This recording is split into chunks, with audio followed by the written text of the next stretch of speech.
Hey everyone, it's about time to head back into Elsweyr. Um, so last time we finished up the prologue and some of the side quests in and around Riverhold. So we're actually gonna just start the Elsweyr quest proper today.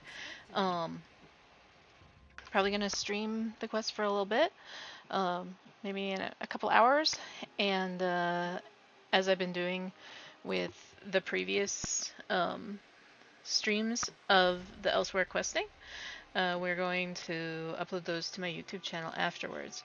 I was thinking, so last time I just uploaded the entire episode. I'm thinking I might break it up and upload it quest by quest and just add them all to a playlist, make it a little more bite-sized. So we're kind of gonna see. So we um, found a missing daughter, and we rescued um, a lady's late husband's belongings from bandits. Now we are about to meet up with Abner Tharn. The current quest that we are doing is called A Rage of Dragons. Blaming Abnorthorn will not end the dragon infestation, Chimera. Ever the voice of reason, Speaker. Here comes someone who can help us now. Oh yeah, let's talk to them. Looks like we have Abner Tharn and Garashri here with us. I was beginning to suspect you were never going to arrive. After Calcevius and my half-sister manipulated us into inadvertently releasing a rage of dragons, Elsweyr has been overrun by the beasts. We do bear some responsibility, I suppose. A Rage of Dragons? So much better than flock or herd, don't you think? The Khajiit Defense Force isn't prepared to deal with a threat as big as dragons, especially since they were fighting to liberate Rimmen when the huge beasts arrived. Liberate Rimmen? Stay focused. We'll deal with that later. Right now, we must assist the Defense Force. Rendezvous with us at their command post. On your way, however, I have another task for you. I detected a series of power surges that I want you to investigate. Alright, tell me more about these surges of power. I was formulating a spell to track the dragons when I noticed several surges of arcane energy not far from here. They reminded me of an old acquaintance. Has a way with portals. If it is him, I want you to secure his help against the dragons. Do these surges of energy have something to do with the dragons? Hard to say with certainty, but I don't believe so. They remind me of Sir Cadwell, who somehow opens portals with a power of similar intensity. Check the locations I marked on your map before you make your way to the defense camp. Hey, I know Sir Cadwell. Ah, yes, of course you do. He does get around. If Cadwell turns out to be the source of the power surges, learn what he's doing out there and ask if he will aid us against the dragons.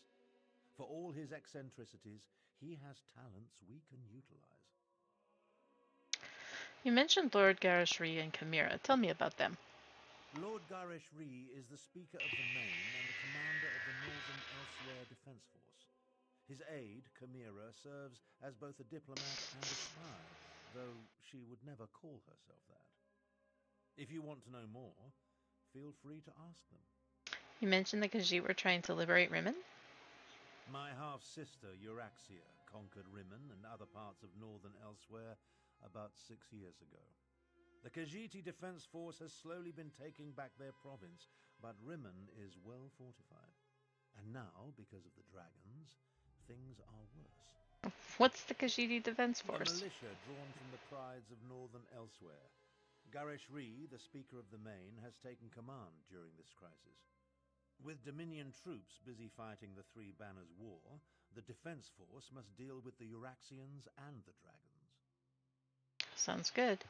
I'm gonna just adjust the sound balance for 1 second. I'm not really happy with it. Apologies, you can see my ugly desktop.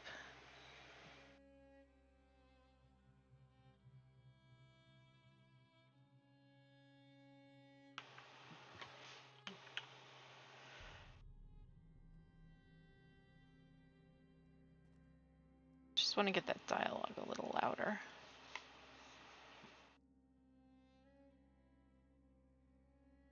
There we go. That should be good.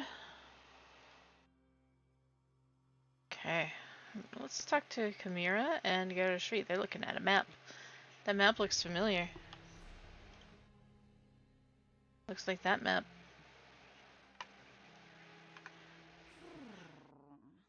I suppose it is good to see you again, Walker. Someone must help Tharn clean up the mess he created at the halls of Colossus. Come to think of it, you share some of the blame, yes? Ah, do not mind me. Rampaging dragons put me in a foul mood. The dragons have been causing trouble? Trouble? More like flying disasters.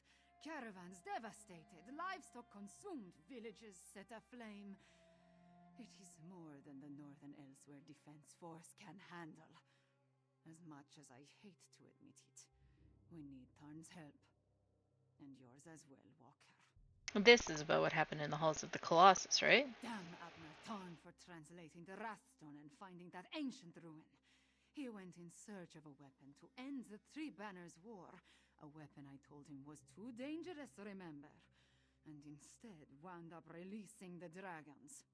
So how can I help? Talk to Abner Tharn. He and the Speaker of the Main have been formulating strategies and contingency plans. Sometimes it feels like that is all they are doing. Maybe you can set fire to their tails, yes?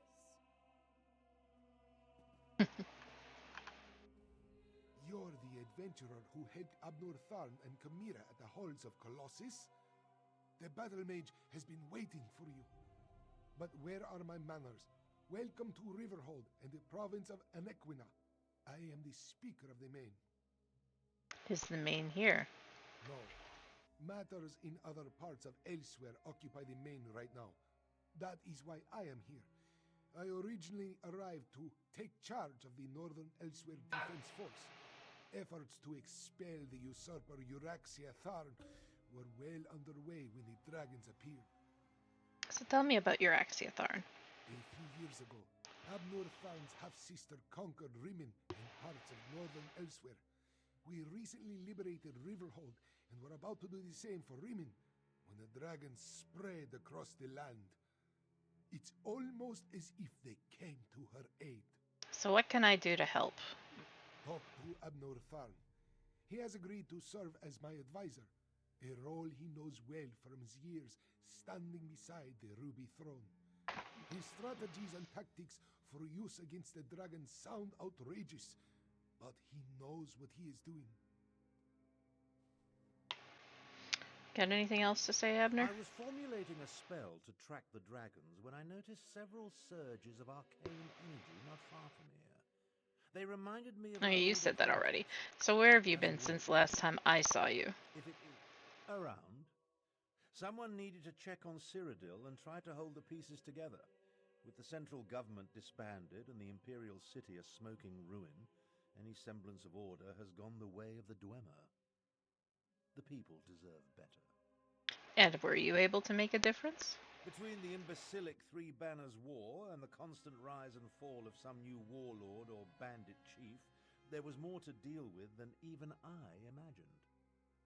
Even so, I was able to make some small difference. Okay, and what did you do? Without a legion to command, my options were severely limited. The best I could manage was to liberate a few small villages and lead the refugees to a safe haven. Hence my desire to end this pathetic war and restore order to the Empire.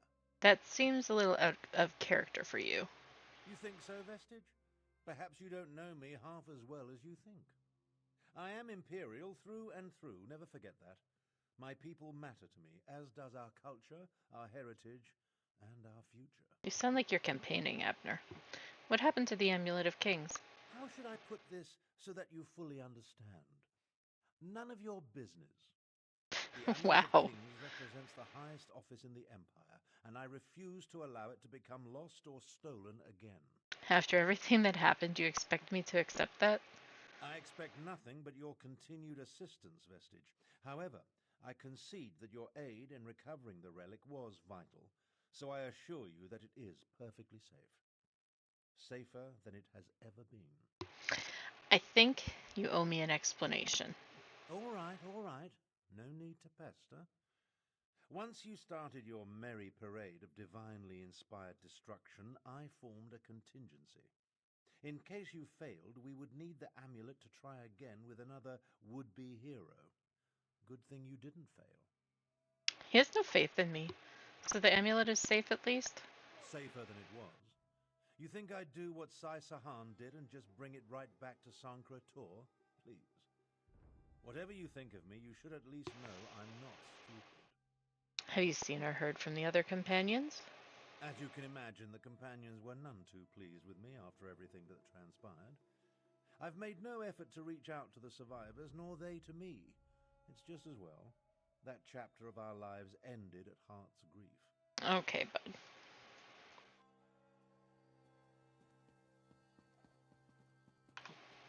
Okay, we are going to investigate a power surge location. Or 3?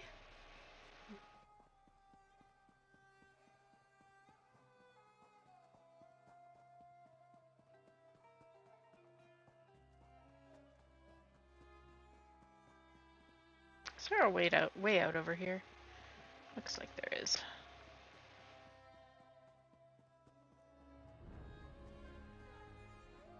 Also a runestone. And we like runestones. Those can give kudas. And give a lot of mundane runes. Puppy! Bad puppy.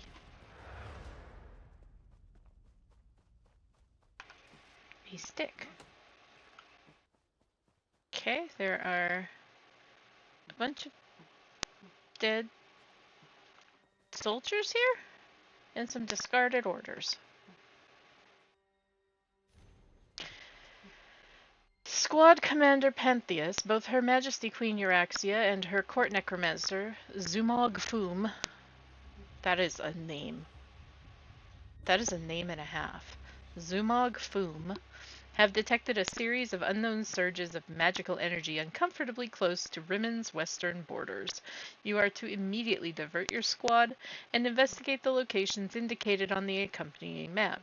Your orders are to investigate each area, note any unusual creatures or occurrences, and capture any bystanders for interrogation.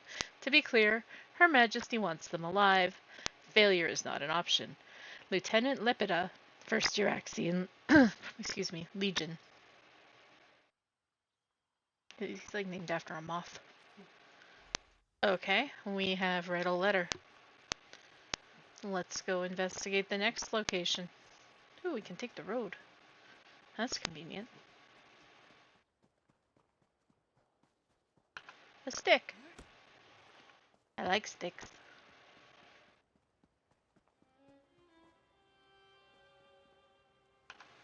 A runestone? Hey, that like shot me into the water. Now I'm stuck. One of these days I'll learn to play this game.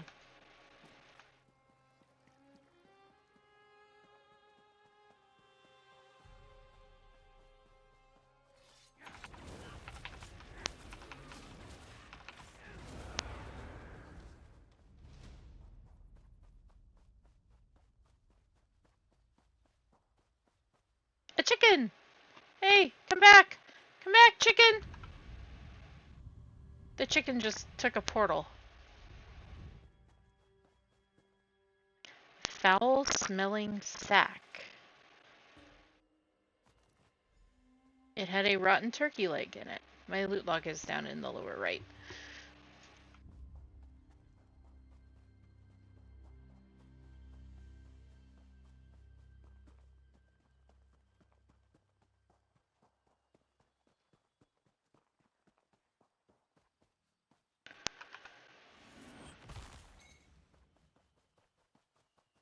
You know what? I'm gonna mess with the audio settings just a little bit in here in game. We're gonna pop the dialogue volume up. I apologize if you're watching the recording and it's like disjointed.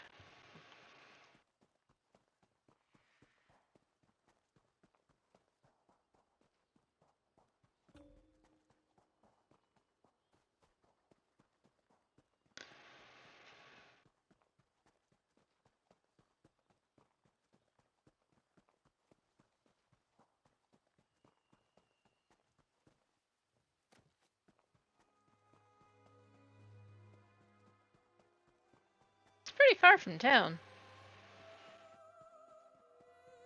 Zenithar, provider of our ease, I fear your ways are little understood. Help me see that your teachings are known in these lands. Hey, there's a Zenithar priest here. That's interesting.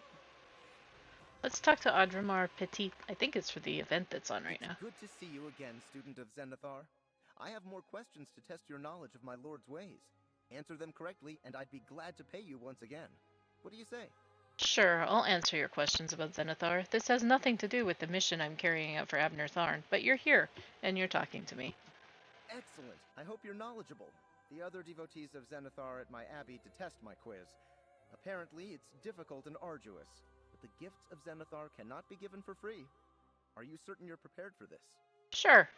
Many devotees will talk about the resolutions of Zenithar. What is it? The resolutions of Zenithar. What do you say? Do we cheat? Do we look it up? We're gonna look it up.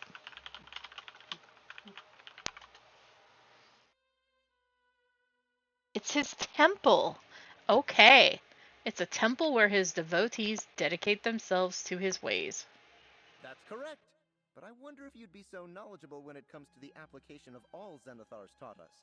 Are you ready for another question? Yes, I'd like to answer another question about Zenithar. Zenithar comes to you on your deathbed and asks what accomplishment you're the most proud of completing in your lifetime. What is your answer? The integrity of your family name, the wealth growing in your coffer, or the land you amassed? The coins in my coffer. We are all dragons. That's not quite correct. There's a festival taking place in Belkarth. Perhaps you should inquire about the Lord of Labor there. Of course, you're more than welcome. Well, that was silly. Okay.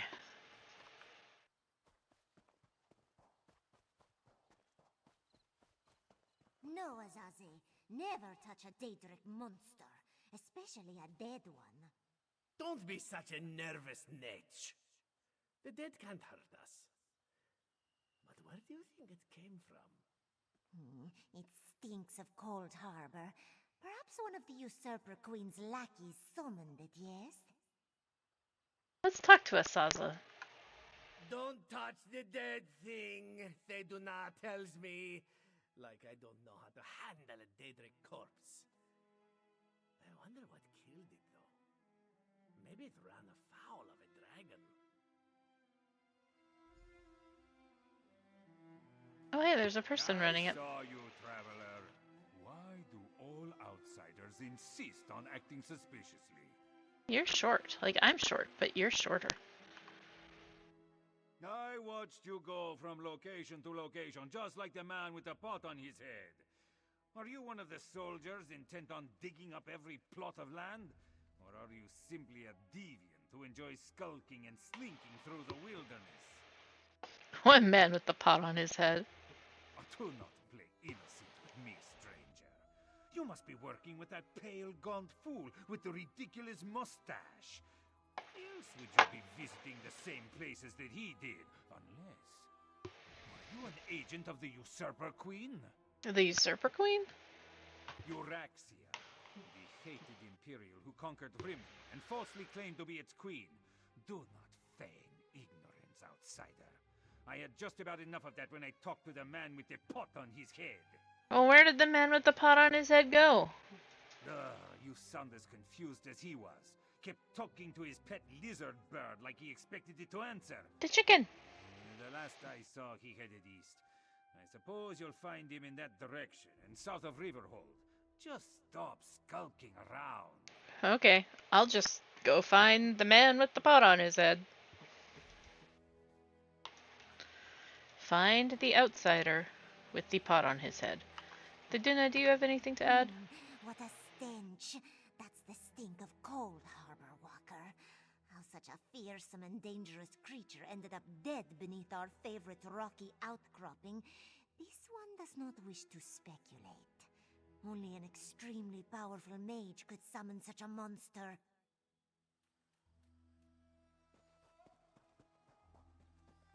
True.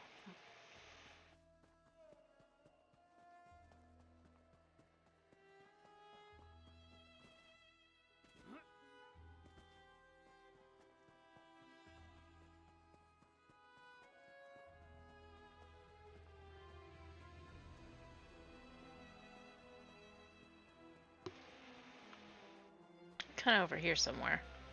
Ooh, puppy. No, Dune Ripper. A Dune Ripper.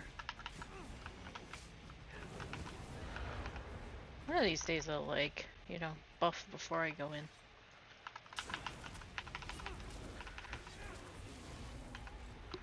That really felt like overkill.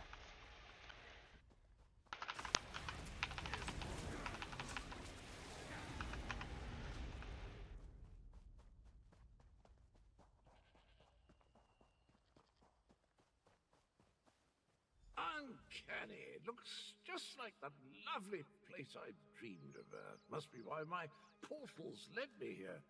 Eventually. Hey, it's Cadwell. Ah, hello there. Good to see you again, old chum. Have you come to pay your respects too? It was the strangest thing. I dreamed I was looking at this very gravestone. So here I came, and there it is, all solid and everything. Is the gravestone important? I have no idea. I suppose it must be. I saw it in a dream after all. Or was it a vision? I get those two confused. Anyway, I felt a sort of pull and stepped through a door, and then pish-posh, on as a bantam gras, and here I am. Wasn't Honor always a Bantam Guar? Anyway, Abner Tharn sent me to check on surges of power he detected. Tharn, you say, the grumpy battle mage. How is the old boy? The surges were probably just me. My portal took a few tries before we honed in on this exact location. Now, why don't you take a look at the gravestone and see what you make of it? Hmm? But what happened at the other sites you visited before you found this gravestone?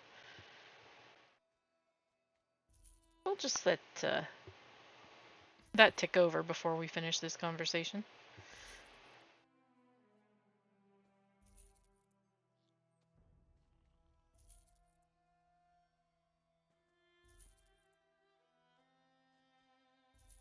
I feel like Cadwell is judging me.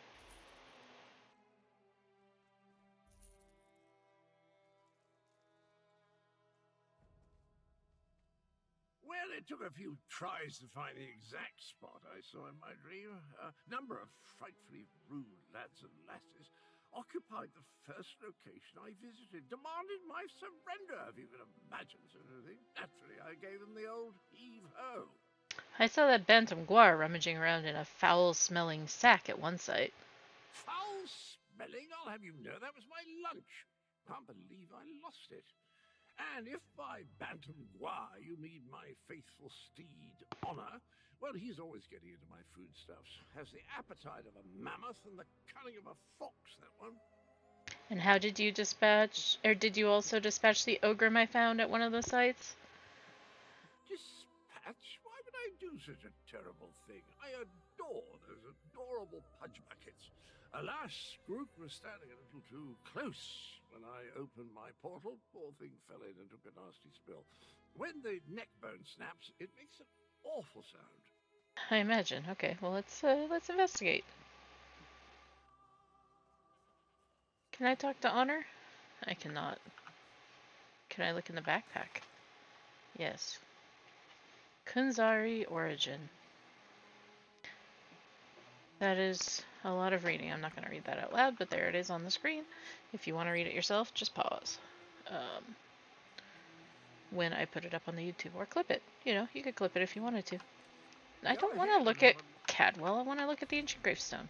Here lies the head of the betrayer whose name has been stricken from history. May the pieces of his dismembered body remain hidden until Joan and Jode fall from the sky. That's a bit morbid. You keep digging. I'm getting this runestone. Okay, Cadwell. Were the words the same for you?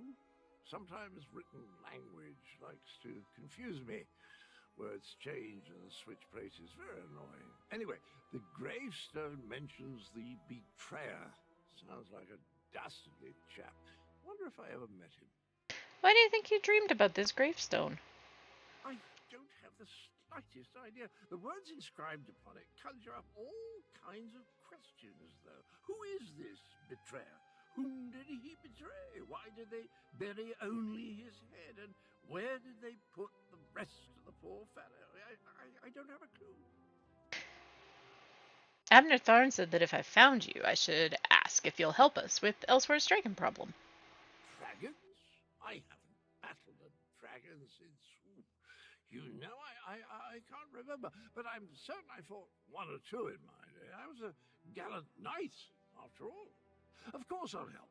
I'll just need to do a little more digging into this dream thing first. Well, then we'll see you soon. Okay, let's find the defense. Did you hear that, my trusty shovel? Dragons and mysterious graves. It's just like old times. Crazy. Okay. Let's be off. There's a road here. It is going in the general direction we want to go. It's like a path. Hey, a water skin.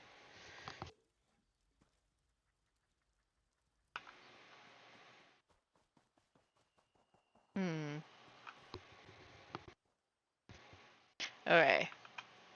Wait. Alright. I scared myself. Alright, we got signage. Uh-oh. Oh shit! There's a fucking dragon!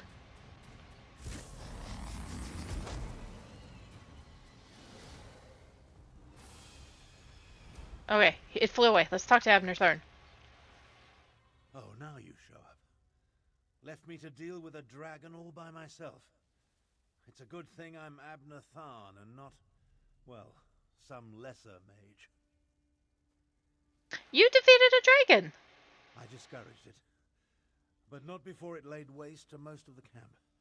We arrived to find the outpost being overrun by undead. Then the dragon attacked. I did what I could.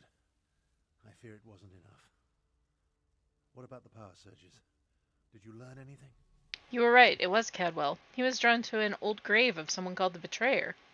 The Betrayer? There's a betrayer mentioned in the legends of Kunzari. It seems those stories continue to hound me. No matter. We can deal with that later. Right now, I want to know about Cadwell. Has he agreed to lend us his support? Cadwell agreed to help, but you should know he's been having some strange dreams. That doesn't surprise me. Cadwell and Strange go together like hot bread and butter. I need to recover my strength. Driving off that dragon took a lot out of me. Why don't you go help Chimera while I keep watch in case the great beast returns?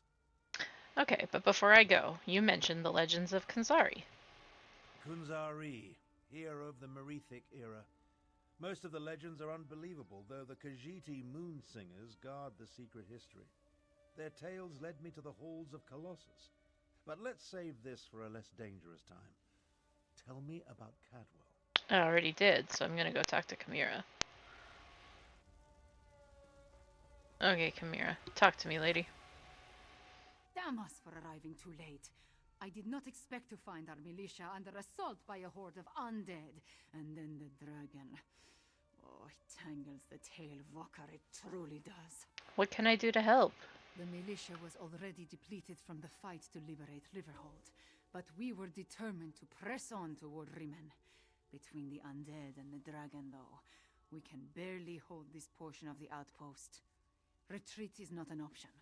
Not yet. Why can't you order the retreat? Our resistance to Euraxia's rule requires more than just soldiers. There are intelligence reports, safe house locations, lists of supporters, documents we cannot afford to lose. Search the ruined camp and locate the documents, Walker. Are these documents really that important? They are vital to our efforts to free Rimen from Euraxia's rule. And if her forces acquire them, those who help us will be exposed. Recover the documents from mail sacks in the camp and get them to Captain Nalado. Then meet us to the south. I'll find the documents, deliver them to Nalado, and meet you south of the camp.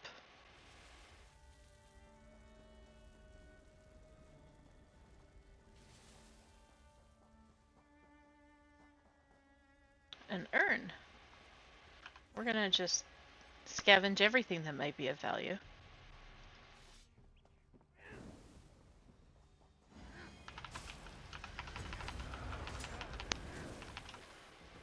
I have confused my poor blast bones because this stuff died too fast. We love that.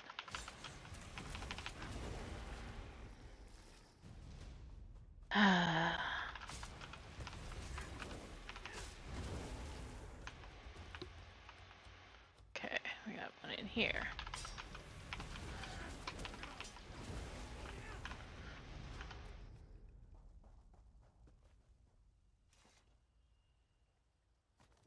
We have a list of safe houses.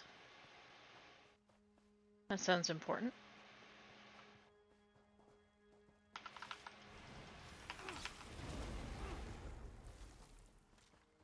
Hey, we've got some stuff up there. Let's head up the hill.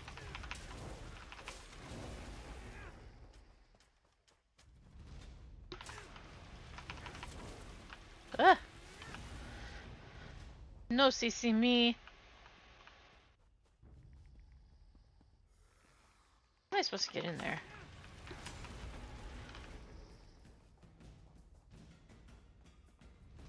This way. I feel like I took a very circumspect route. Mail sack. Intelligence reports. Hey! Stop that.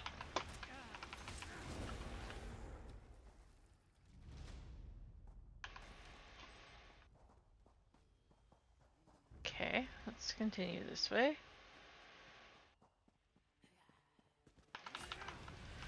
Looks like there's a path up over there. Thank you.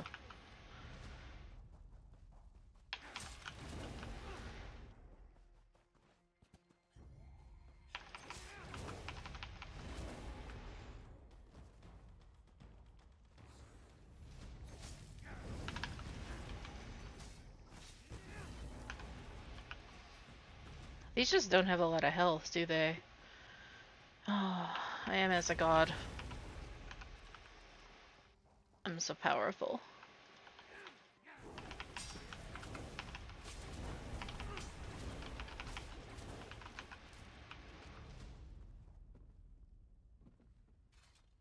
What's in this mail sack? List of sympathizers. We don't want that falling into the wrong hands. 1 dragon, 2 dragon, red dragon, blue dragon. 1 set free from a cage, many in the sky form a murderous rage. Some are cruel, some are fast. Some will flame you as they pass. Dragons will freeze you, or burn you to bits, fling you with shouts, or drop you in pits.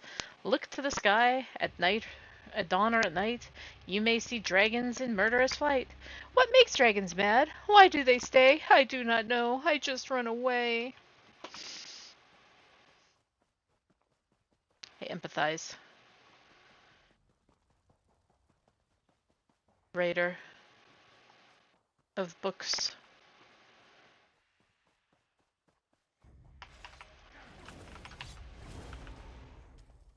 So many zombies.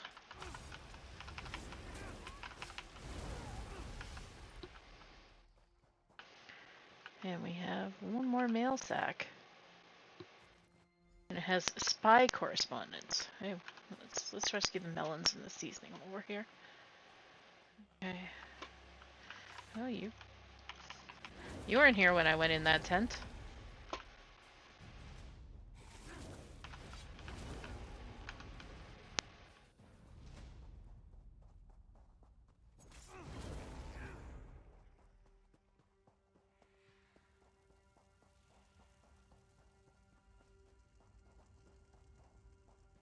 If you're so fascinated by the dead, why don't you join them? Wow. That was, This one doesn't know you, but at least you aren't a walking corpse. This one must ask, why are you here? I'm Blaze. Chimera asked me to recover these documents and give them to you. Right moons! This one thought these were lost forever. You saved many lives at great risk to your own, Walker. You have Nalado's respect. This one will guard these documents with her life. Okay, speaking of life, who did you just kill? That was one of Euraxia, the usurper queen's pet necromancer. His undead devastated our troops, so this one took pleasure in ending his existence. Now, Nalado must return to Riverhold and consult with Garashri. We must find a way to go on. How long has Euraxia been employing necromancers? Euraxia's chief necromancer, Zumag Fum, has been with her for some time, but our intelligence suggests his followers have only recently rallied to her side. Find Abner Tharn and Carmira. Tell them to meet us in Riverhold. I'll find Abner Tharn and pass along the message.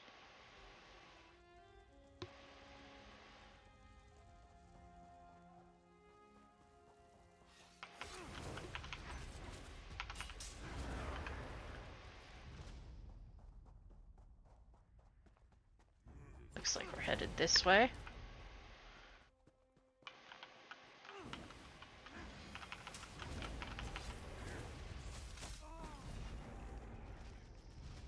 Hey, you slowed me. I don't like that.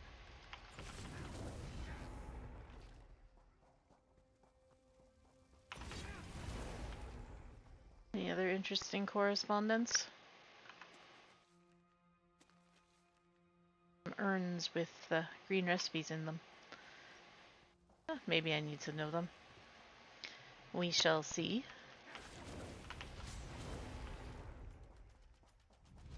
Abner should be just up here.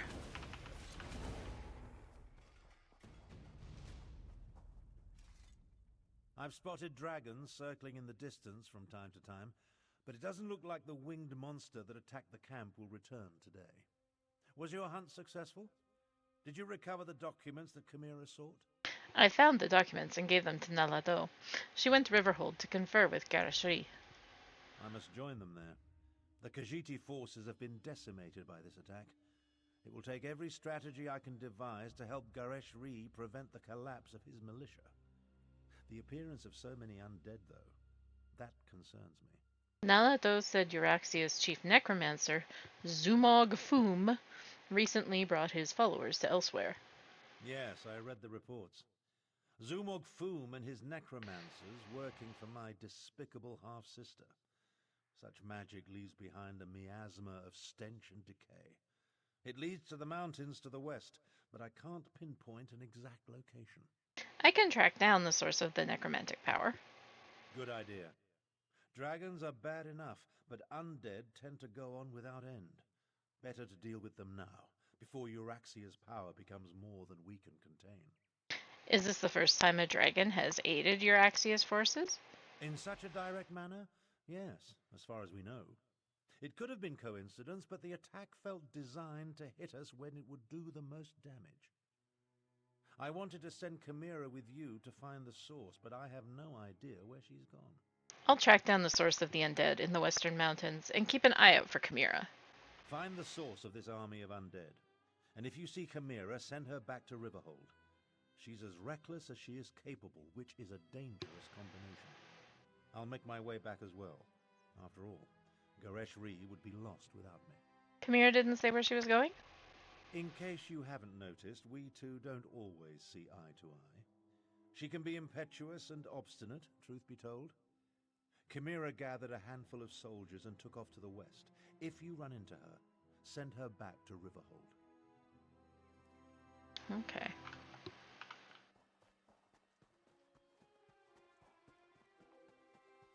Where even am I?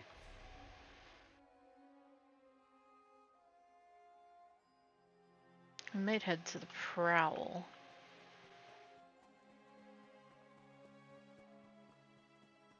This is a path? This is a path. Maybe. Yeah.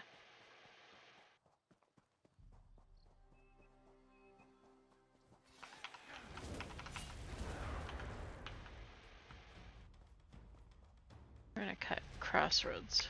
Oh, more harpies.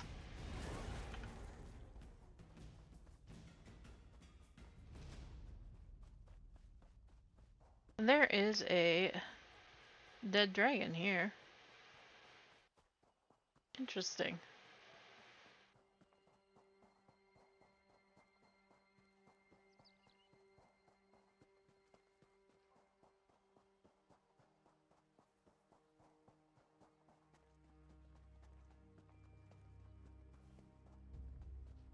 What's my quest over there?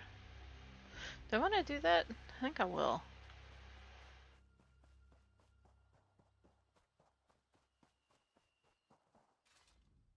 Hold there, poacher.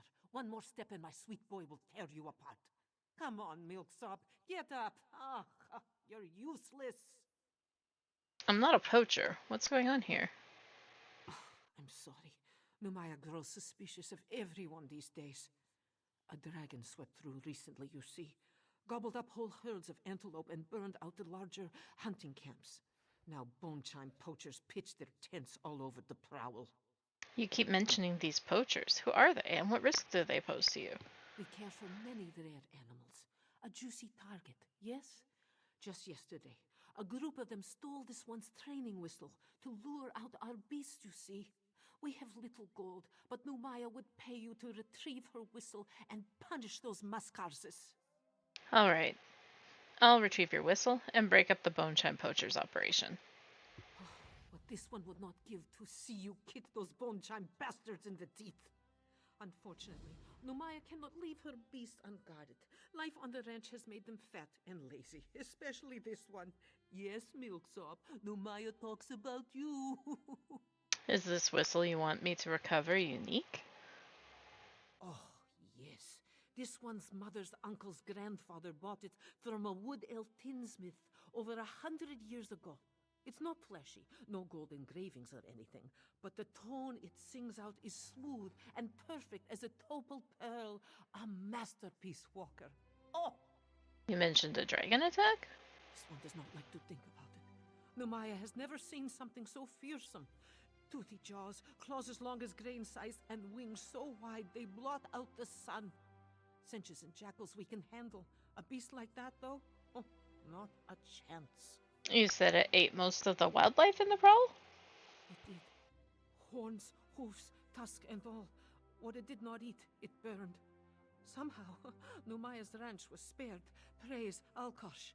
Truly, this one thinks there's nothing on Nirni that can stop a monster like that. Can you tell me more about your ranch? Beautiful, yes. Numaya bought this parcel from her always drunk uncle Baraku. He was a talented hunter when he was sober. Alas, he was never sober. Var.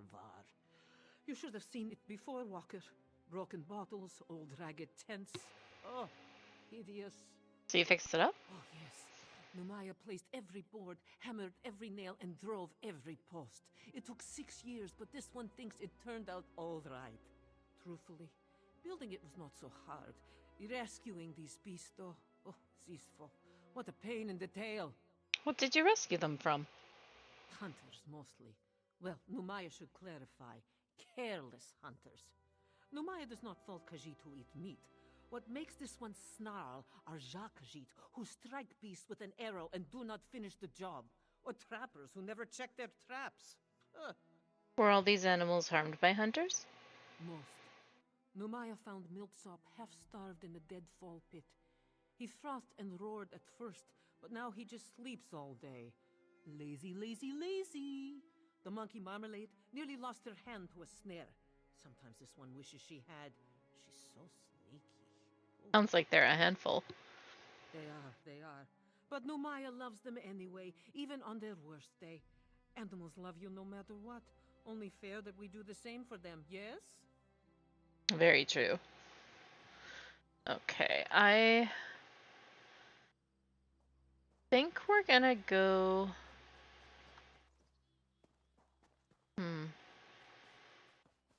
There was a book over here, wasn't there?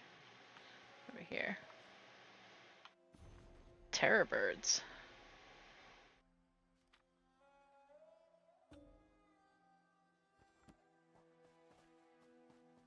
Who are you? Bizaku. Our Sench Panther, Lavender, is not so cuddly as Milksop, but she still loves a good scratch behind the ear. Okay, we're gonna focus on finding Chimera. Wherever she might have gone. But we're gonna help these ranchers, like, on our way.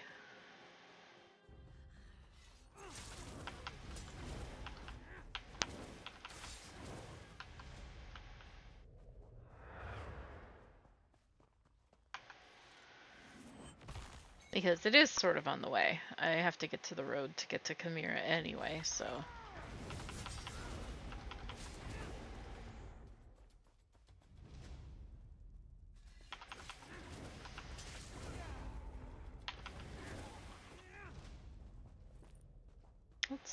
let's open the chest.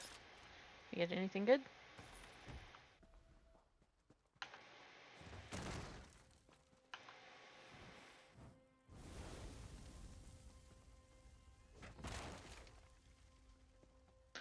Okay.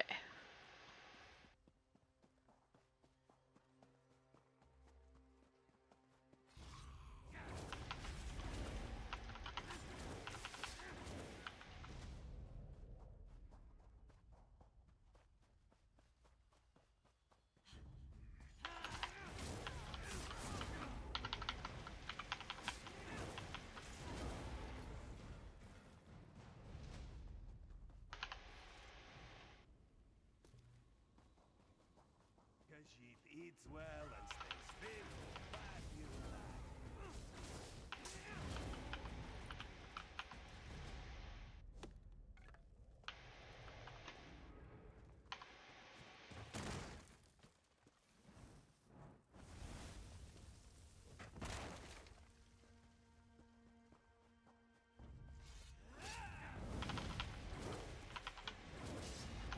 We don't like poachers.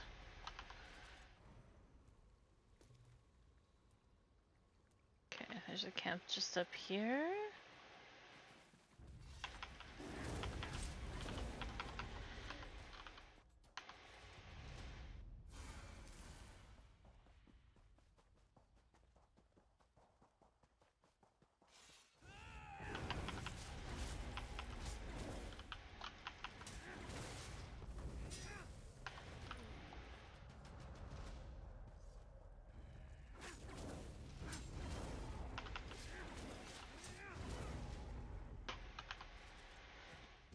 Hey, heavy sack. Wonder what's inside.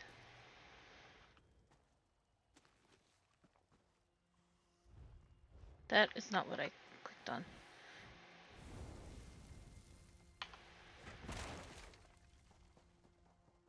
More poacher camp just over here.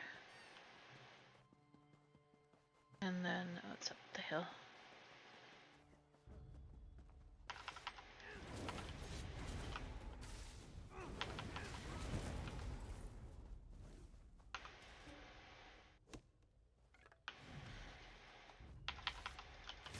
Apparently there was an endeavor to cut logs of wood. I didn't know that.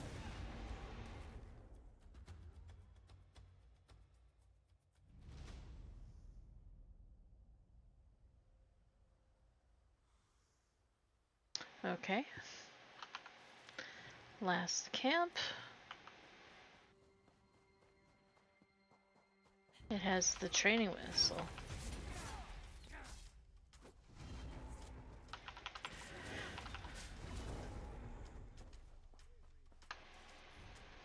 Alright, you slugs, I've had enough of these half-arsed raids on the do-gooders ranch.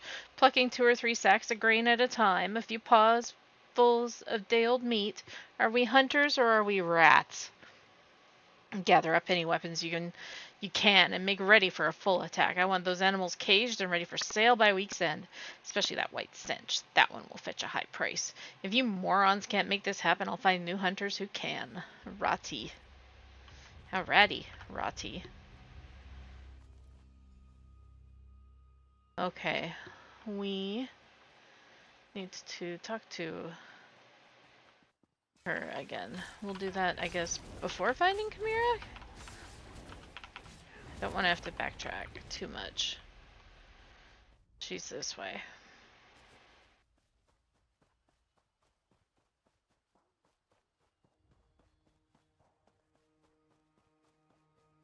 What's chasing me?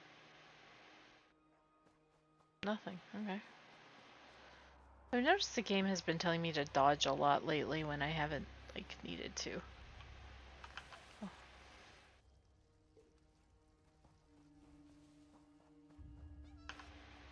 Oh, thank the moons. Oh, you're back. Oh, the poachers. They took them. Slow down. Took who? What happened? While you set fire to the poachers' camps, they launched a raid on the ranch. We tried to fight them off, but there were just too many of them. They took my sweet boy Milksop, Honeydew, and Sugarbelly too. Surrender, curse them! Where did they take the animals? In lean times, they gather in the ruins to the west, along with their literati. You destroyed their smaller encampments, so they must be there. Most of the walls collapsed centuries ago, but the ones that still stand are mountain strong. Any suggestions on how to get in? Let me think. Ah, Marmalade. This one's pet monkey, not a preserve. She's very swift and very sneaky. If you use Numaya's training whistle, the one you just recovered, she might be able to help you. Alright, I'll deal with Rati and rescue your animals. My best ranch hand, El Halem, will accompany you. He has sharp eyes and knows the Prowl better than most. Oh, I hope we're not too late. If something happens to this one sweet boy Milksop, oh, Numaya would never forgive herself. How does the whistle work exactly? Well, it takes years to master whistle training, but Marmalade is very clever. If you find yourself blocked in the poacher's camp, just blow the whistle. She will find a solution. Don't expect too much of her, though. She's just a monkey, after all. Why can't you come with me yourself? Ah, this one wishes she could. Unfortunately, the poachers wounded many of my ranch hands and set fires all around. Numaya loves her animals, but she cannot let the entire ranch go up in smoke. El Halem will prove very useful, I promise. Okay. Where are we going? There.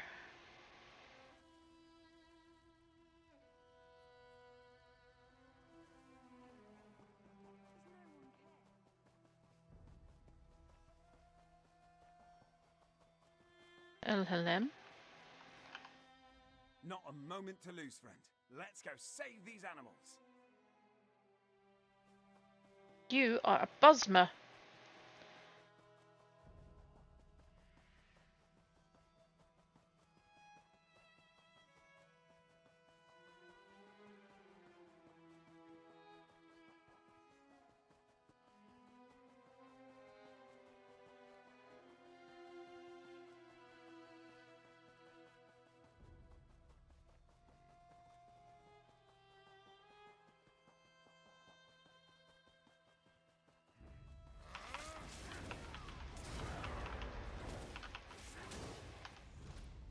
Okay, let's see what there is to see in this camp after we, loot the resources.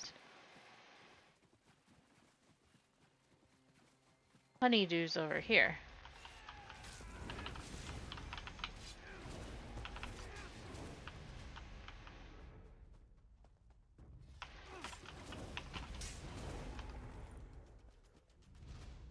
Honeydew! Bit high up, though. Maybe Marmalade can unlock it for us.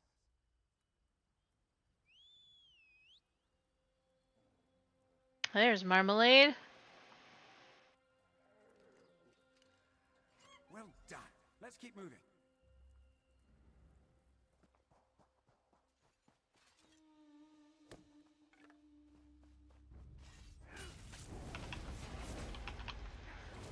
We don't like poachers.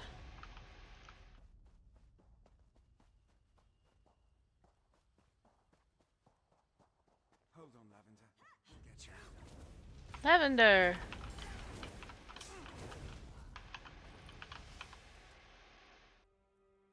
She'll find her way home. We have more work to do. More work to do. True. Looks like we're gonna have to go all the way around to get into this place. I like how they pick a direction to, like, shoot the bow and just commit to it.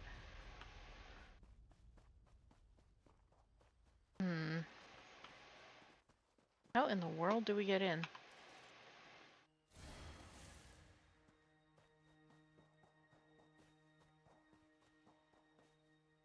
Huh. I think I missed something. Let's go back.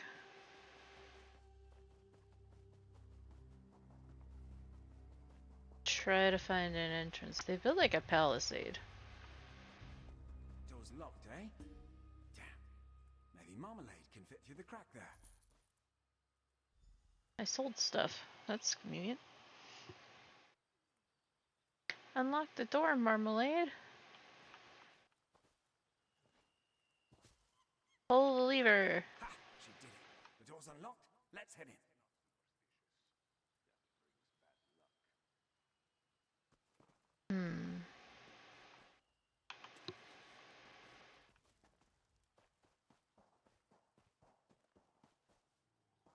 You keep teleporting, bud. You okay? Been hanging around with Cadwell? Pale guy. Pot for a hat.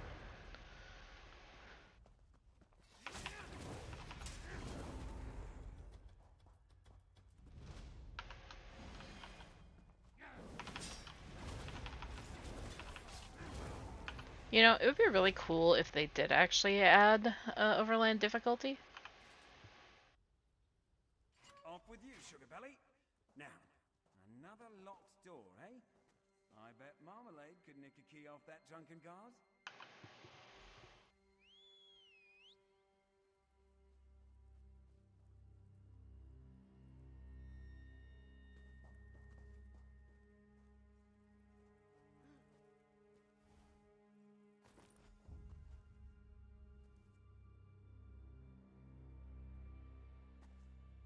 Okay, we're looking for Milksop. You coming with me, buddy? You are. Teleporting again, I see.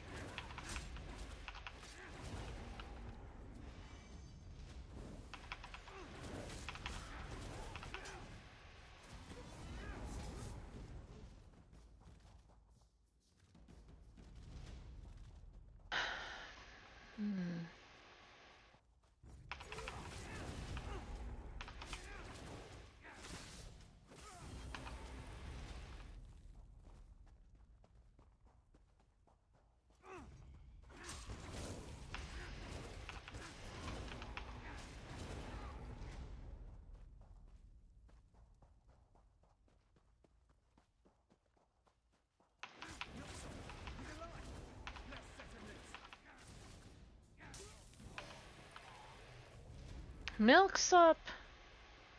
Coming for ya! Let's let you out. That's all of it. Meet you back at the ranch, hero. Okay. I'll skin you alive! I don't think you're going to.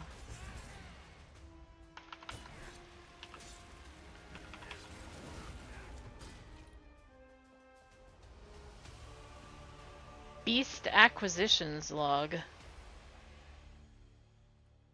Huh, looks like we saved them from a pretty nasty fate.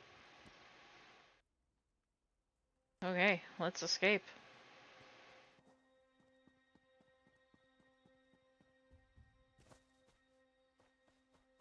And where are we headed back to?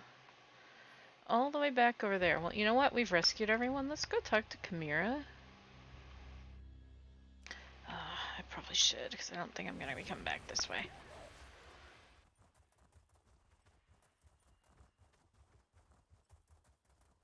And then we'll go find Chimera.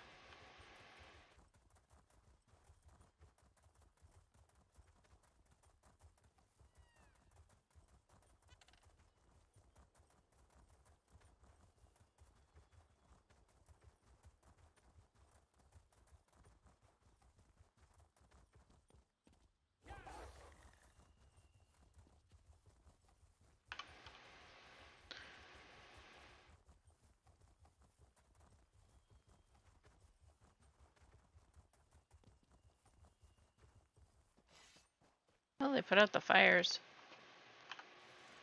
Nemaya. There's Numaya's favorite ranch hand. When Milksop and Sneaky Marmalade returned, this one knew you would not be far behind. I rescued the animals. Did they all make it back safely? They did. Numaya's sweet boy is a little shaken. Hopefully a hearty meal and a nice long chin scratch will settle his nerves, yes? You have this one's deepest thanks, Walker. Milksop's too. Say thank you, sweet boy. Go ahead now. Ah, never mind. Numaya wishes she could take a break, but stalls need raking, troughs need filling. Ah, a rancher's work is never finished. How long do you think it will take for the Prowl to recover? From the poachers? Not long. From the dragon attack, though? Who can say? Years? Your attacks on the poachers will allow honest, conscientious hunters to return to the Prowl. With their help, we might be able to find a way to restore what we lost. You think hunters will help you bring animals back to the Prowl? Of course, Walker. There's nothing more wretched than a hunter with no beast to hunt. They will conserve what we have and protect what remains until the calves have calves. Only great fools would do otherwise, yes? Well, that's good. That's nice.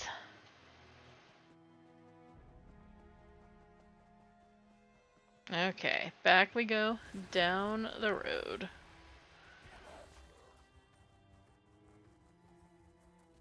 Down, down, down the road.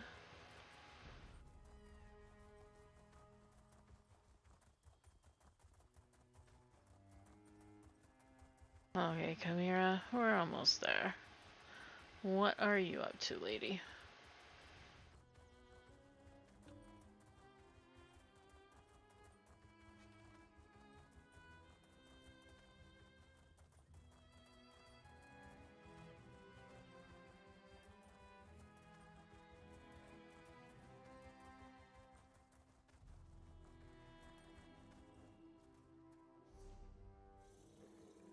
I haven't really gone around any quest hubs, have I? No.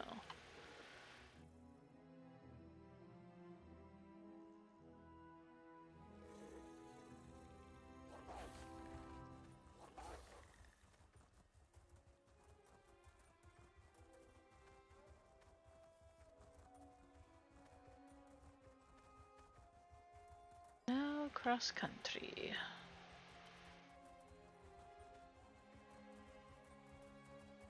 She really went far. She's like halfway through.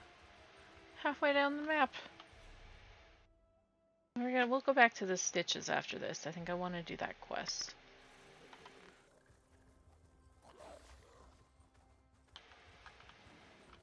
Gosh, there's ogres everywhere. Yeah, I need to eat food. I'm out.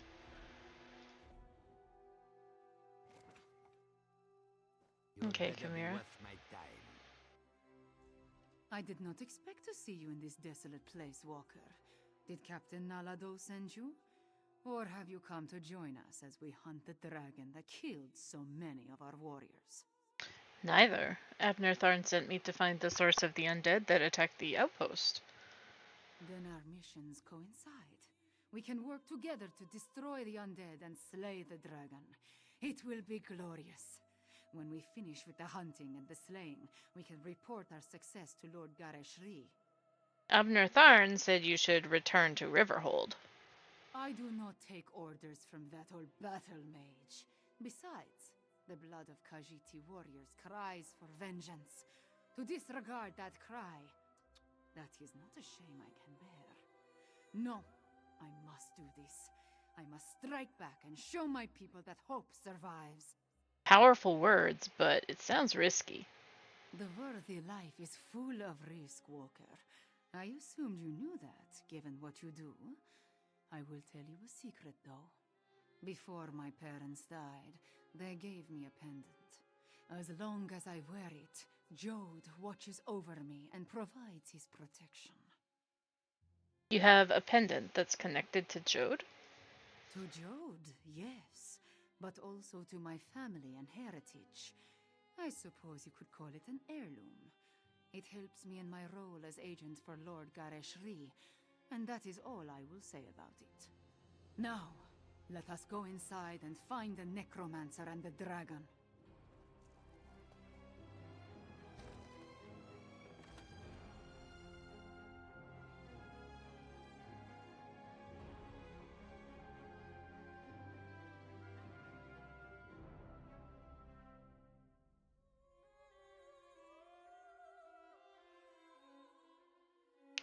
Sleepy Cinch Mine. With me, stay close. We will hunt these necromancers down and end this dragon. The path splits here. We will go right. Walker, you stay left. Moons guide us. Okay. kind of looks like someone has been here just ahead of me. We will loot urns because urns are life. Urns are love. Hey, there are zombies. Maybe nobody has been through.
I can hear Chimera.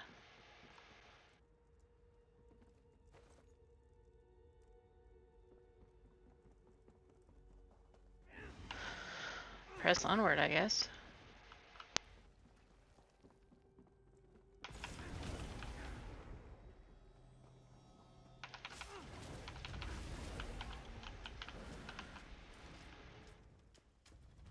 Messy. Somebody's digging up coffins? Is this like a tomb? Originally?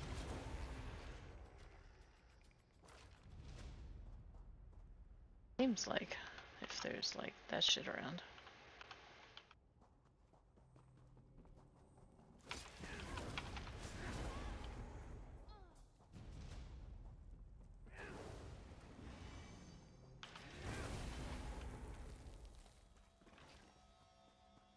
The good news is I'm very strong. I do wish that Overland was harder though.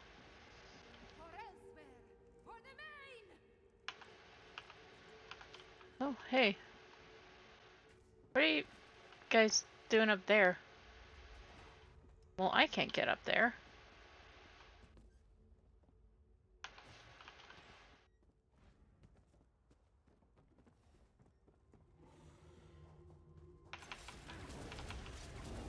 You know, she gets a whole army. I'm just me. But we're gonna exterminate everything we come across. Also, ew. There's just like chunks. Why are there chunks?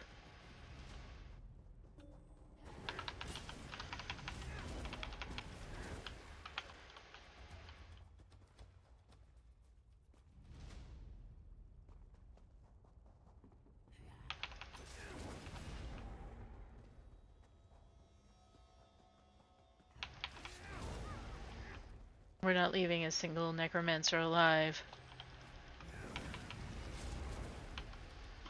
I'm also a necromancer, so this may, you know, prove irksome at some point. At least I have dabbled in the necromantic arts from time to time. Our enemy awaits, Five Claw. Destroy the necromancer! No more excuses. No more delays. Double your output or your reanimated body will march at the head of Euraxia's forces. Hey, they like gave me a buff. That's cool. Gravestalker Gemia. Yeah.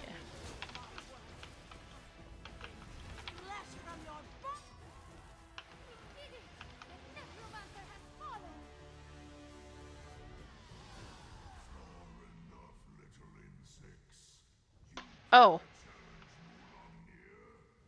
Hi.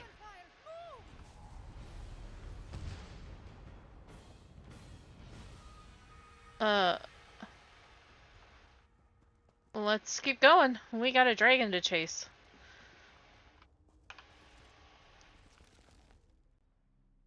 Mulamnir. Wonder what his name means. All dragon names have meaning. Whoa! Sheathe your weapons, little morsel. Mulamnir would talk to you. Okay. Mulamnir wanted to thank you, little morsel. Your actions help set us free of our hated prison. Now, listen to the words I say. You decimated the Khajiit Defense Force, and now you expect me to talk to you? I'm kind of bold, huh? To understand the challenge before you. Our puppet, Eurexia, commands a legion of soldiers, an army of necromancers, and a horde of undead. Add my dragon brothers, and the hopelessness of your cause becomes obvious. So you expect us to surrender? You and Abner Thorn set us free. You released us from the halls of Colossus. For that, I offer you this one last chance to survive. If you and the battle mage leave Elsweyr, my brothers and I will not hunt you down. And if we refuse to leave? Then you will die. But not before we slaughter your friends and set fire to Elsweyr. Once we reduce this land to so much ash, only then will I tear you apart. So promises Mulamnir, whose claws have dealt 1,000 deaths. You know, the problem is, I'm a hero, not like someone who makes deals with dragons. So the next death I deal is going to be yours. Leave Elsweyr, little morsel. Tell the battle mage, if I see you again, you will die. Whiteclaw, are you all right? I heard what the dragon said. Perhaps my confidence was a bit misplaced. That creature was much bigger than it appeared when it flew over the camp. Chimera, what happened after you leaped off that cliff? I never jump without first knowing where my feet will land. Also, I have very sharp claws. We lost so many today. The dragon, that Mulamnir, it has much to answer for. It wants Abner Thorn and me to leave Elsweyr. We defeated the necromancer and shut down one of their undead foundries. We need you and Tarn, despite my dislike of the man. But what the dragon intimated about Eurexia, it called her its puppet. I fear the dragons control the Rimmen throne now. I need to get to Riverhold and inform Gereshri and Abner Thorn. Yes, you must do that. I will join you after I take care of the remains of my soldiers. They died bravely and deserve to receive the proper sacraments. Go to Riverhold. I will see you there. Okay, we're going back to Riverhold, but we are gonna go to the Stitches first. Oh, this is a steep hill. Whoa! I fell off. That was a hell of a drop.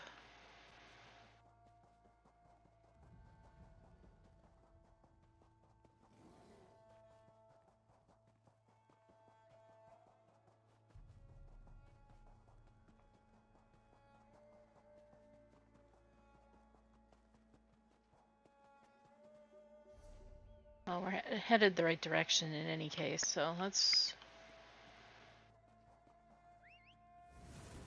go this way.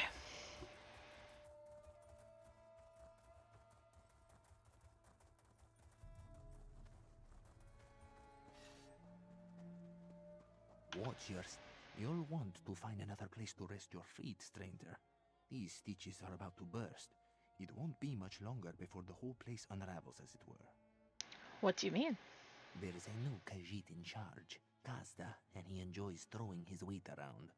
Between this one and you, most in the Stitches find Kazda's leadership lacking, but none will stand up to him. Though this one heard rumors Taznasi is back. Who's Taznazi? No friend of Kazda's, this one can tell you. She's recruiting for a job, or so the rumors say. This one doubts she'll have much luck convincing someone local to make an enemy of Kazda. But someone passing through... I'll have a word with Taznazi about this job. Last I heard, Taznasi was camped on the north rim of the Scar, but this one doubts she'll stick around for long. The moment Kazda catches wind of her, he'll have her throat slit. So I'm new around here. What are the Stitches? It's the closest thing to a settlement out here. Imagine a river hold on the edge of a cliff, painted with rum and horse dung. Then invite every outlaw, bandit, and exile to live there. That's the Stitches. Okay, who's Kazda? You didn't hear this from me, but he's a thug who thinks he's a king. Sits in Merville Keep, counting coin and letting his thugs run the Stitches into the ground. Well, deeper into the ground. And Taznazi? A thief who got run out of town not long after Kazda took over. He's the only one worth robbing in the Stitches, so my gold's on her job involving his ill-gotten gains. Gutsy to cross Kazda, but he already wants her dead. What she got to lose? Okay.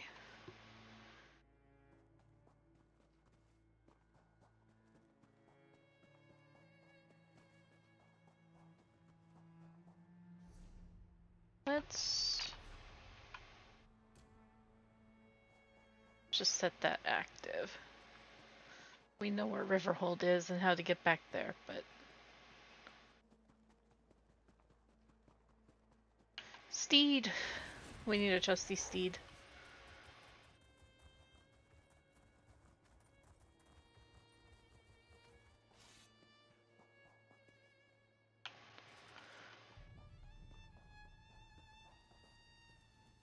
Taznazi does not know you. That's good. She knows everyone in the Stitches. Those who aren't in Kazda's pocket, she can count on one paw. This one has a job for someone who'd rather pick it. An unknown face like yours is just what she needs. What's the job? Kazda, the dung eater that runs the Stitches, has a hoard of gold beneath Merville Keep.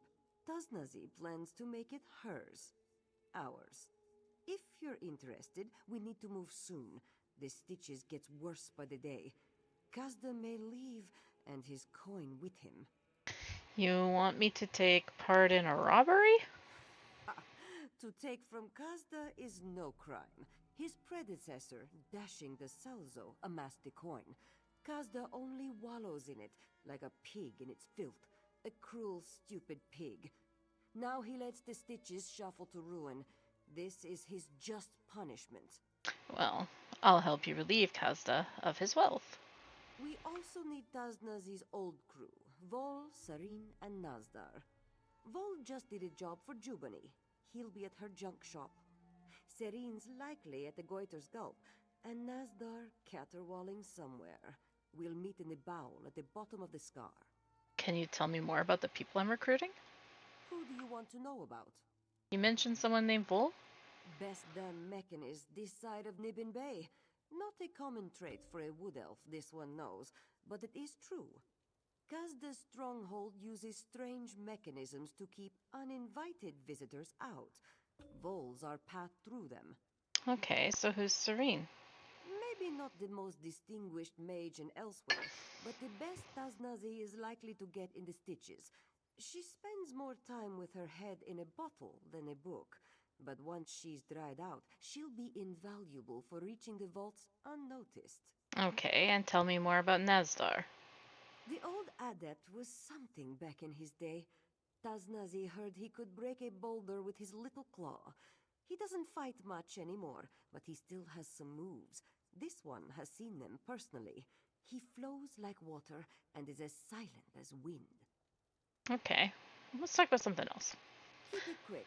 There's a lot to be done before we relieve Kazda of his riches. I need to know more about this Kazda we're robbing. The lowest. Kazda clawed his way to the top of the Stitches with treachery and fear. The Stitches hasn't known law, but under dashing the Salzo, it knew relative peace, common purpose. Now it falls into anarchy. Kazda won't stop it, he creates it. Who was dashing the Salzo? The leader of the Stitches, before Kazda. He's dead and gone.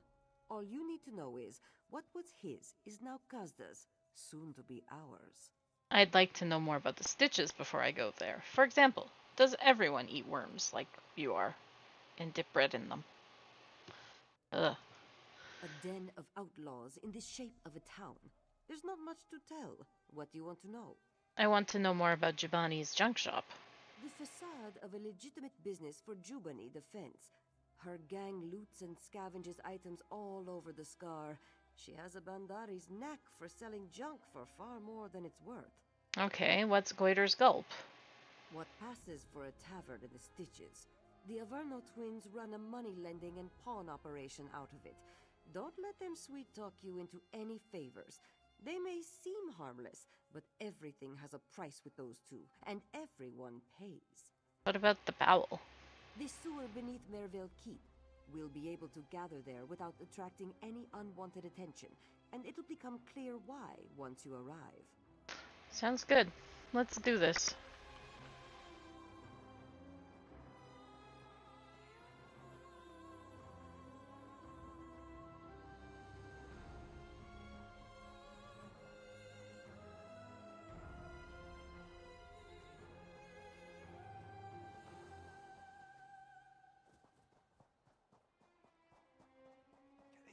Off of me. Jubani and I had a deal. I delivered. True. But why keep paying when we can just make you do it for free? Now get inside. Huh. What is it? Let's go inside and... We don't want anyone to catch us breaking in.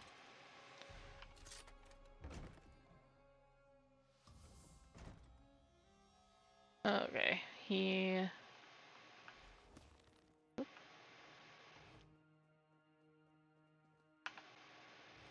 Jump in the hidey hole.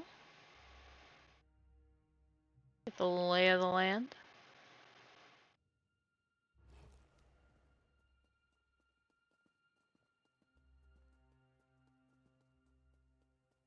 There's nobody down here. You're not one of Jubani's thugs. Can you get me out of here? I'm getting out of here. Catch up to me so I can thank you properly. Oh, there is someone down here. Okay. Just jump straight in. Anyone up there? I think there must be someone like through the door.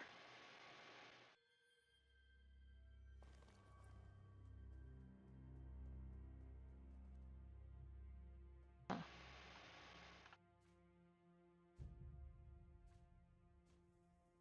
Nothing worth stealing anyway.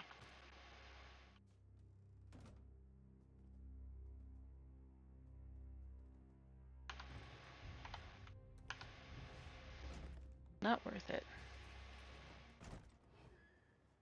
What do you want?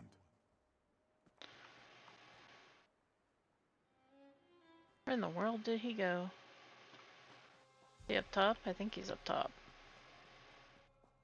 Let's go find Vol, talk to him. He should be grateful. I rescued him.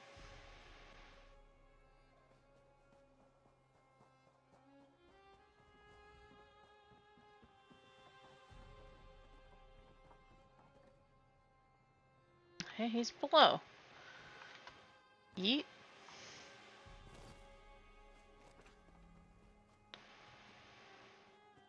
He ran behind? Oh, he did. He's behind. Okay. Oh, there was like a back door. I didn't even notice. Thanks for your help back there. Jubani and her thugs are a bunch of hammers that think everything is a nail. Geniuses included. Altruism isn't a thing in the Stitches. So what do you want? Need a lock picked? Something repaired? Taznazi sent me to recruit you for a job. Taznazi, huh? That's funny. I was just thinking about her recently, seeing what's gone on around this dump. Oh, it's gotten dumpier than usual. But she's pulling together a job. I swore that Kazda ran her out of town when he took over. What's the history between those two? Last time I ran my mouth, Jew Bonnie sent her unexpectedly handsome thugs after me. I'm not spilling any more secrets. But it's nice to know Tosnacy's still around. She really loves this place after all. Even after everything that's happened to her. So you'll join her crew? Well, Jew Bonnie's sure to notice I'm missing. Joining up with a crew seems like a good way to keep my fingers unbroken. So sure, whatever Tosnacy's playing at, I'm in. She wants us to gather in the bowel. The bowel? Well, that's ironic. I'll head there after I get my tools and find another pair of small clothes. What was that you were saying about Tosnacy? That Kazda ran her out of town? Or tried to, I guess. It's not any secret. He may be a rancid pile of cat vomit, but this is his town now. He does what he wants. Why's he got it out for her, though? Bad blood. Truth told, Tosnacy would have been charged after dashing to Salzo died, if things hadn't gone down the way they did. It's not my place to say anything more than that. Why were you tied up in that basement? Jew Bonnie runs the biggest salvage operation in the Stitches, and she knows she gets paid more if a salvage is in pure junk. When a crew found stuff that wasn't busted up, I fixed it. For pay. So what happened? 'Cause that happened.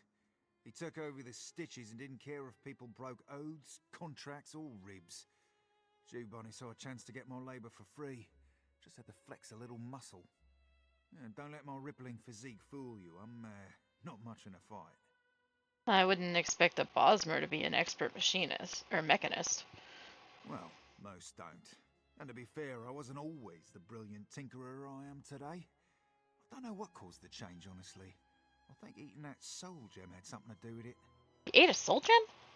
Well, I didn't just pluck one up and eat it. I was scouting for the Dominion way north. Some ruin called Sardathal.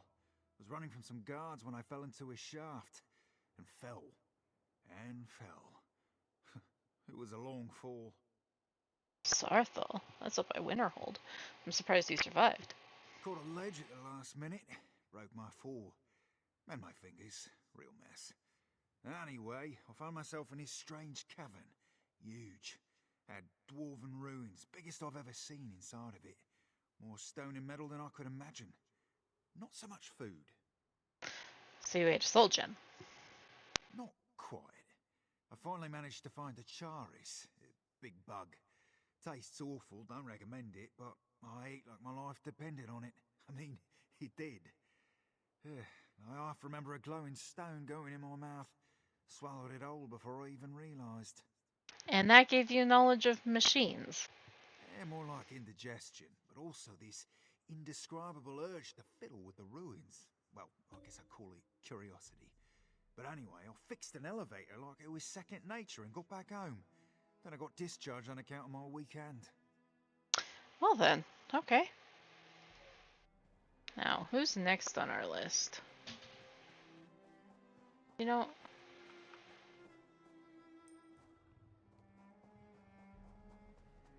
We'll go this way. There's somebody ahead. Serene. Serene's ahead. I guess we must be close to the bar. They did say she likes her drink.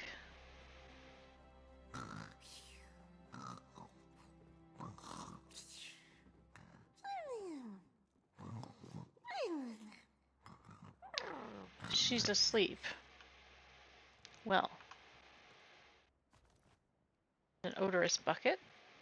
And we're gonna wake her up. What in the moons? My fur! What was in this bucket? Whatever your death wish is, it's granted! Oh, my head. Just tell me what you're doing here before I turn your heart into a tomato. A tomato? You know, when you squeak like that, Serene, you're hardly intimidating. Anyway, Tosnacy wants you to join her crew. Oh, really? Tosnacy's still kicking around? A little good news to go around with all this bad. Like a fly in vine. Be careful of the vine, by the way. There's flies in it. So you'll join up? I didn't say that. Well, what I mean is that I'd like to, but if Tosnacy wants me for my magical skill, I have some bad news. My focus is gone. I mean my other focus. My arcane focus. A bauble to focus magica. I'm useless without it. Well, where is it? I may have pawned it to Lulius and Scipion Averno. I'd give the gold back, but Kazda's really gouging the price of a bottle these days. Even the swill in this flop house. The Avernos are inside. Get my focus back, and I'll owe you. What's a focus? Ugh, well, sometimes my power gets a little out of control. The Mages Guild was supposed to help me master it, but they take a dim view of people breaking curfew and getting drunk on kitchen duty and throwing up in the soup. So what does the focus do? When I need to cast a spell, I channel my magicka through the focus. It helps me weave everything together. Without it, my spells come out like tangled yarn, and the results are, well, unpredictable. Can you tell me more about the Avernos? Lulius and Scipion, they sit in the goiter's gulps like they own the place. Well, they do technically own it, but that's not the point. Ever since Kazda took over, the twins have doubled everyone's rent and the amount of water in the drinks. How can they get away with that? Because Kazda gets a nice kickback from all the money they bring in. And for good or ill, well, actually just ill. Kazda's in charge here, so he has the muscle. So the rest of us sit quietly and pay twice as much to get half as drunk. Okay. Let's try to get her focus.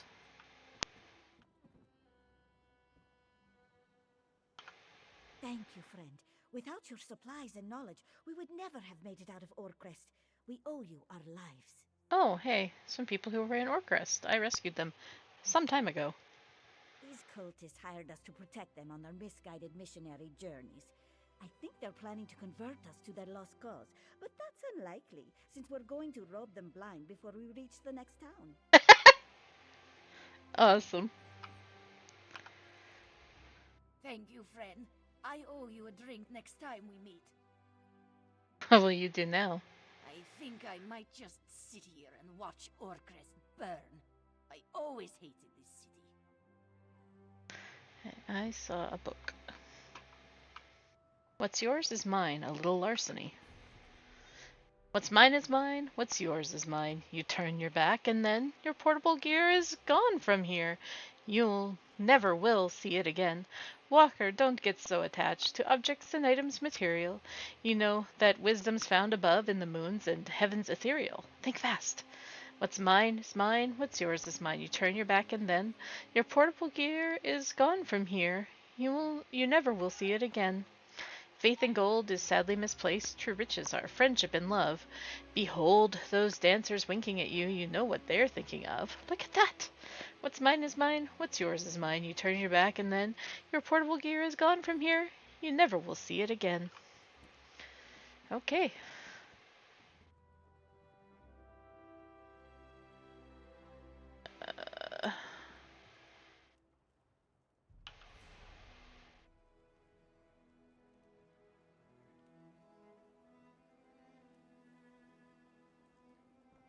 There's another quest over here. I'm gonna pick it up. We'll go get Serene's stuff last, because we're close to this stuff. Alright, we're gonna pick up Humble Zaham's quest. You caught a striking figure, Walker. There are many dangers to such an enviable personage in the Stitches.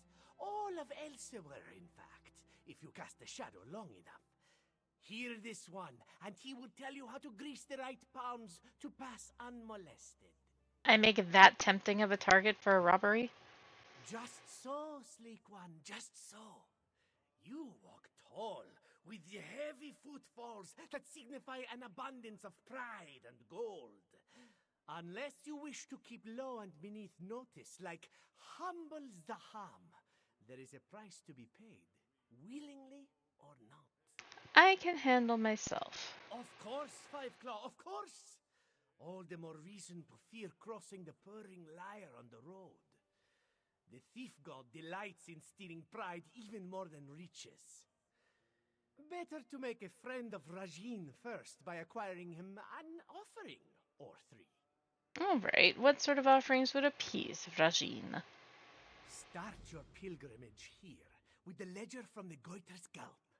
An idol from Riemann would make a nice addition to this temple. Ah, and fine silks from the merchants at the Valenwood Gate. Yes. Okay, so this is going to be something we're doing the whole time we're in this zone, because that's kind of going all over the place. Anyway, tell me more about Rajin. If you have not heard of Rajin, it is because he has stolen his name from your ears. Listen then, and pray he does not rob you further. The purring liar is the cleverest of Khajiit, and we are a clever lot. His stories are more plentiful than sand. He's that popular? Rajin is swift, sleek, and silver-tongued. What is there not to admire? But this one will lend you a secret. Rajin is the most beloved of gods because he was not always so blessed. What do you mean? Rajin was once a Khajiit like this one, though much larger and worthy of note. But so skilled a thief was he, that not even divinity was out of his reach. Khajiit who hear tales of the one who purloined godhood aspire to follow in his footsteps. Must I steal the items you mentioned? Do you think you are above such work? Oh, Walker, do not invite Rajin's ire by looking down upon his deeds. If you do, he will surely play you for a fool and add your folly to his 1,000 tales. Craftiness is a noble art. Follow his example. Still illegal though, right? If it were permitted, it wouldn't be theft. But just because it's illegal doesn't make it unworthy of veneration. Do you not cheer the gladiator because the law says not to strike another? Alas, no arena celebrates the clever thief. Why will these items please Rajin? Are idols and vestments not fitting offerings for a temple to Rajin? But you wonder why these particular items, and not just anything, will do. It is because these things belong to those Rajin approves of robbing. Why's that? Rajin's sleek shadow! You steal away moments of my life with a skill to rival the thief himself! Have you met a merchant, a priest, or a fence whose wealth could not stand to be humbled? Neither has the god of footpaths. Besides this one, of course. Okay, well, I'll keep it in mind if I happen to pass by those areas.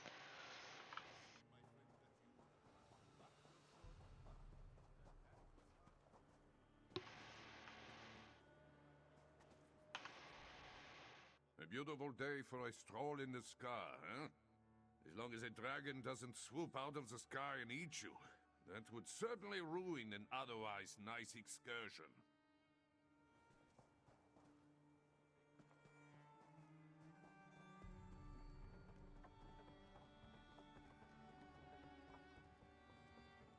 Alright, perhaps we are headed to the bar now, before we descend further.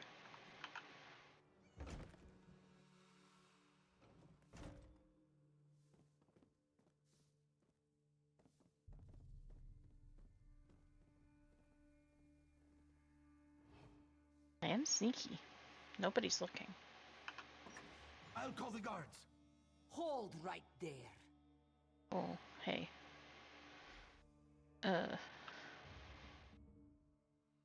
Aaron Jangle Plume? A little help. Ah, our featherless client.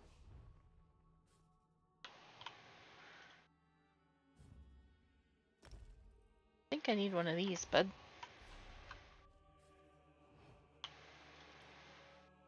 Nobody's mad. You all love me. I did nothing wrong. I am now upstanding.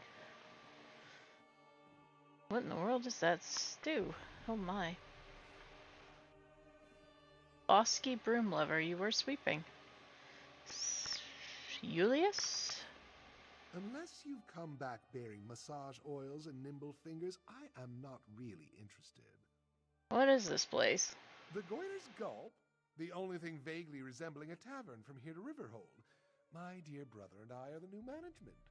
You would think the 6th-generation owners would be smarter than to use this place as collateral, but here we are.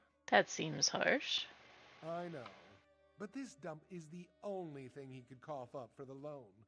Still, dear brother and I managed to keep the business alive. It's a labor of love, I assure you. The love of money, I mean. I don't like you.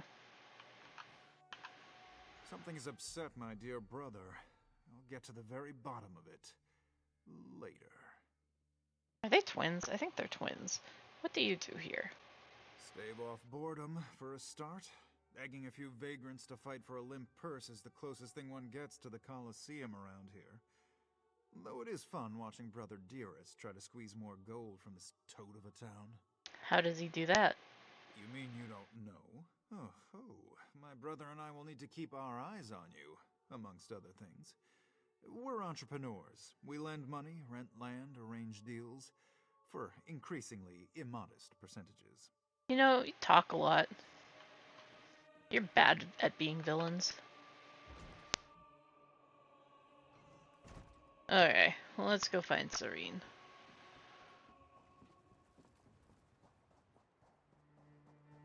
I went in a circle, it seems. Blah, can't get the taste out of my mouth. It's awful. I got your focus back. Good, Kazda's made the stitches unpalatable. Like that swill he's got the tavern pouring. I'm ready to get out, but I wouldn't mind batting Kazda's tail along the way. I'm sure Taznazi feels the same. If that means you're in, we're meeting in the bowel. I need a moment or two. Look, I'll meet you at the bowel once the world stops spinning.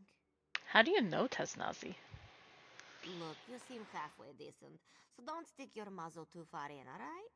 Taznazi's got her own business, and I know too much about it already. I don't drink just because I like the flavor of the tavern's bilge. That's not reassuring.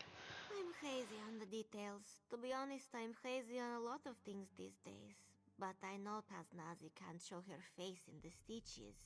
And it's not just Kazda that'd like to see her dead. What'd she do? You've seen the type of people who call the stitches home. Thieves, smugglers, deserters. Nobody keen on laws. Of the few rules we have, she broke the one you don't break. Murder. Who'd she kill? I've said more than I should have already. It's in the past. Taznazi had her reasons. She always has her reasons. Not that I ever got to hear them. She's not going to stab you in the back if that's what's worrying you. Keep your mind on the job. So what's your story? Just a mage looking for something at the bottom of a bottle. What are you looking for? I don't really know. And if I'm being honest, I don't know if I ever knew. That's actually really sad. Okay, we have one more to find.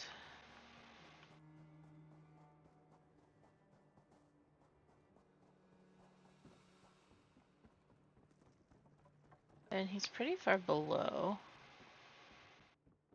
Is there a path down here? Yes. Yes, yes, yes. Farina Varus.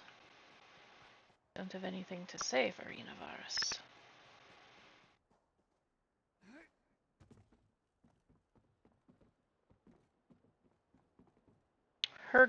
Hergador. I can't stop shaking. I just need a little. Just a speck. I can't even afford that now. Kazda's killing me. That looks like a skooma addict. Any gold you can spare. My medicine's expensive and I've got nothing. Please, it's gonna kill me. Whatever you'll give is fine. Just make the hurting stop. Thank you, friend. Thank you. This will get me through a day. Not enough time to get back on my feet. You sure you can't spare a bit more? You're a lifesaver. Best friend I've ever had. Besides dashing to Salzo, I don't see it. That is a skooma bottle. Well, I'm not sure that I should help an addict, but honestly...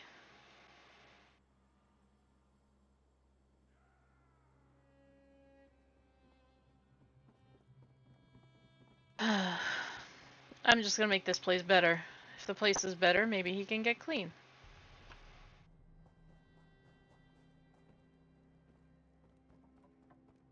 I think I need to go all the way down to the bottom. Telona Tulux. Glures. Inisargo. Okay, they don't have anything to say. Let's keep going down.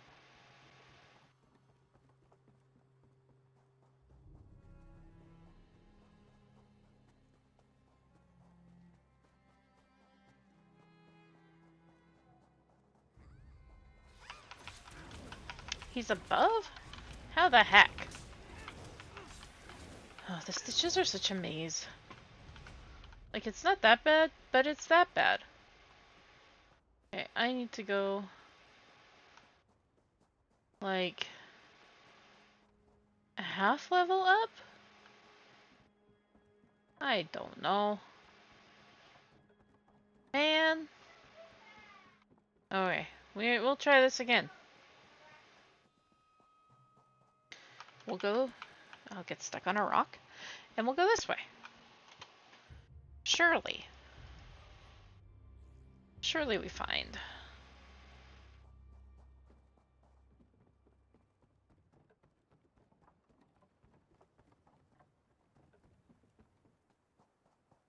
We have found. I must have turned around before. Said Nalitha the Avuncular, even in somber times must the wayfarer be offered greetings. Nazdar greets you, wayfarer, though his times are somber indeed. What brings you to this one? Taznazi has a job. She wants you to join her crew. Hotaza the Corpulent often said, the forgetting of friends is a grievous wrong. Wise words. Tasnasi has not visited him in some time, but this one has not forgotten her. So believe Nazdar when he regretfully declines her invitation. Can I ask why? This one has lost a prized possession, a lute gifted by a dear, departed friend. It has buoyed Nazdar's soul for so long, he sinks without it. Weighed down as such, he cannot be the fleet walker Tasnasi needs him to be. What if I got the loot back for you? Truly? This one was practicing his lute in the canyon below, but his playing attracted irascible beasts. He was forced to leave it behind as he scrambled up the cliffs. Why were you practicing in the bottom of a canyon? The truth, however, noxious is sweeter than the rose blossom, to quote the venerable Bate. Nazdar plays, but not well. The others throw things at him when he practices, so he plays where he can be alone. Oh, poor guy. And who gave you the loot? A saint. He once led the Stitches, not to glory perhaps, but away from shame. Even saints do not live forever, nor did he. But as Ballant the Canonical said, the dead recalled in good memories are the true saints of our lives. Okay, we're off to find a loot.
beasts. Those are bandits.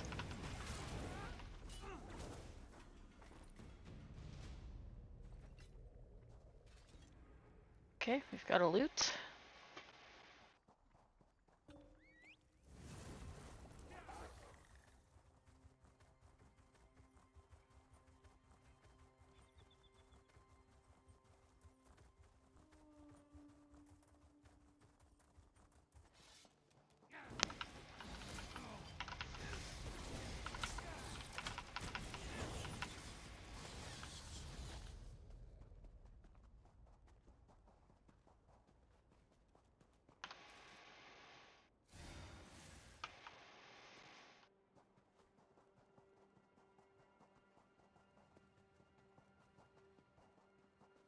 Okay, here you go, Natstar.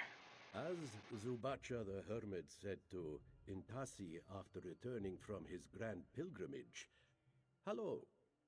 This one is cheered to see you without the blemishes of harm." That is a quote of all time. About your loot. Often said by Polu the Overstating, this is worthy of celebration. You have done this one a great turn. In the dark days the Stitches find themselves in, it is good to hold a memory of brighter times. So you'll join Taznazi's crew.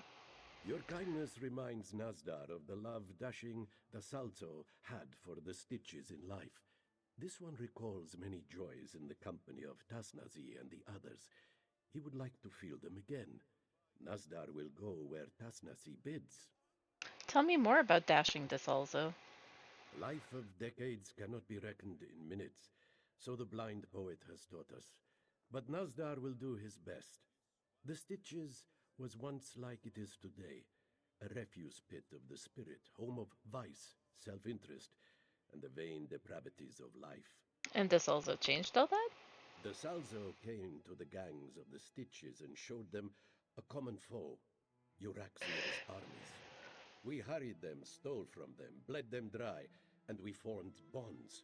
To quote Aidino the Aphoric, the greatest gift the indolent can receive is purpose. But now he's gone. His death did not rip those bonds apart, but without Dasalzo's care in keeping them tight-knit, they are unraveling nonetheless, and Kazda is pulling at the threads. But some, like Nazdar, keep Dasalzo's memory and his hope. So you're an adept. How'd you end up in a place like this? You're like a monk. Nazdar knows you see more ribs than muscles on him. This is true, but he once was a brother of the Whispering Claw, so dedicated to that life he was, that he took a vow of silence. Well, that wasn't meant to last. You have read the works of Vekla the Ephemeral. Nazdar is glad to know a fellow student. Yes, Nazdar was silent for 19 years, but one night in moonlight, he heard through his cell a song. A simple tune, but captivating. What was the song? Some peasant tune hummed by a swineherd going home, but Jarasti Moonsinger said, "Beauty is not in the art, but in what it instills." In that moment, Nazdar knew he must sing, so he broke his vow and left the Adeptorium to make music. You're trying to become a bard. You can make art for others, said Erka of the Bard College, or for yourself. Nazdar knows he is not good enough to make art for others, but Dashing Dasalzo always encouraged Nazdar to make art for himself. Nazdar will never forget that. Okay.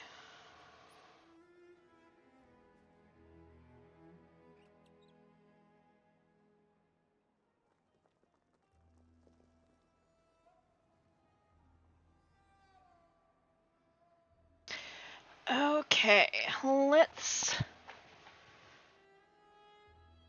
go to the Bowel. We're gonna ride there so that we don't have to take a long, slow journey and we can avoid most of the critters.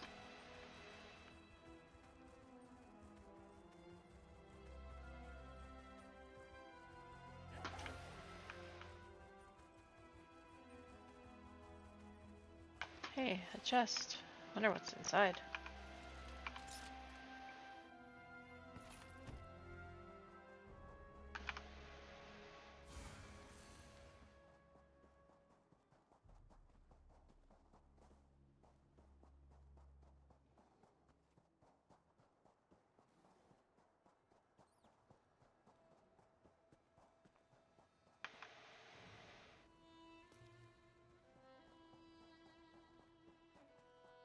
Oh, look, a cave. Wonder what's inside. Harpies. And some, you know, water in a place called the Bowel. I am doubtful of if that's actually water. That's everyone. Taznazi must speak with you. Okay. Taznazi has not seen her old crew in some time. Not since... Never mind. You were not followed, yes? Taznazi is not welcome in the Stitches. Associates of Taznazi, also not welcome. You and Kazda obviously have a history. What went down between you two? Kazda was lieutenant to Dashing de Salzo. Taznazi as well, until he was found with her knife in his back. No one cared if she was innocent. They wanted someone to blame, and Kazda gave them an answer. After everything, they turned their backs on her.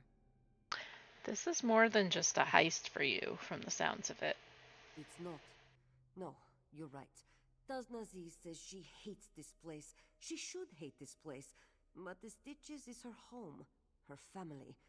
Taznazi won't sit idle while Kazda destroys it. Her reasons aren't important. We should discuss the plan. I'm all ears. Today, we hit Kazda right under his nose. We'll break into the basement of the Mirville Keep through this sewer, so long as Vol can pick the locks. Ah, locks. Cute. Might as well be fancifully knotted ribbons to me. Good.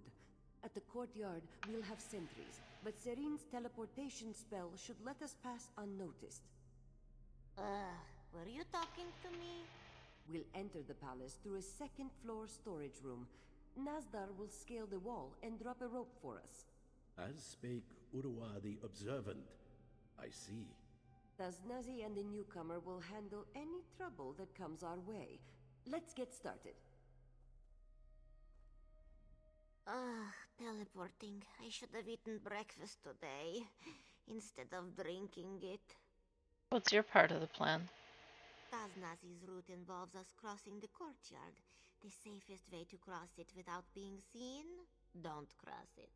So I'm going to teleport us, which is something I can absolutely do. You don't sound very confident.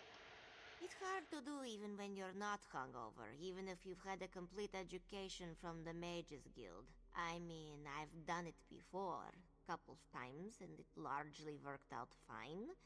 So let's give me the benefit of the doubt. Why not just teleport us directly to the vault? Oh, why didn't I think of that? I'll just wave my tail and have us there in time for tea. I have to see where I'm going. If I was just guessing, Veed, well, I don't guess anymore, so there. Okay. As dumb as Kazda is, he never did skimp on security. Those locks he has in his dungeons are dwarven make. No one gets through those. Unless you're me, of course. What was your part in this plan again? The Bowel is part of the keep's old cistern. You can get up to its dungeons from here. The Salzo never used them, and neither does Kazda. Place is a dump.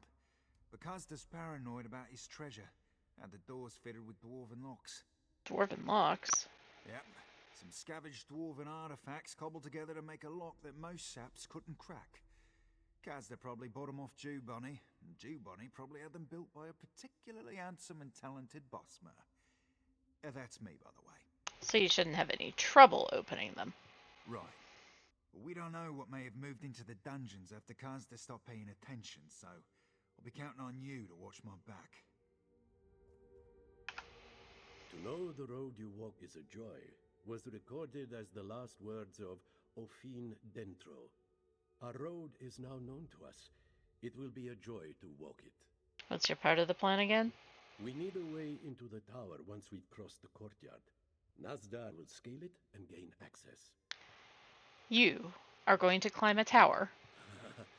Years may befall the river, yet it still flows. The red cone is clear. You see a frail old cat, but Nazdar is a proud practitioner of the Whispering Claw. You will see. You have any questions for Taznazi? Otherwise, we go. I will be right back, stream.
I'm back. Let us carry on our merry way into the Mirvale Keep dungeons.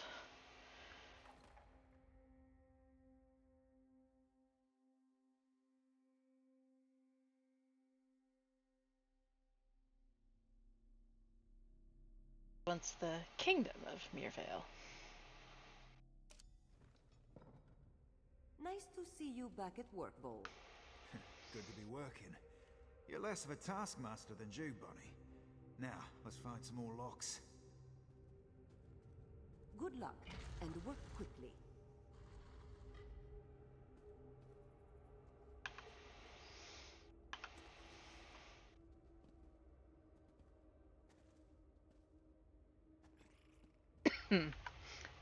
Why don't we sneak? Sneaking's fun.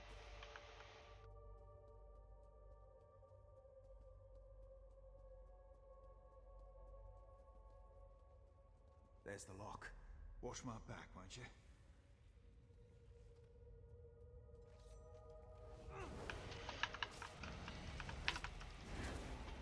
One down. Let's get going.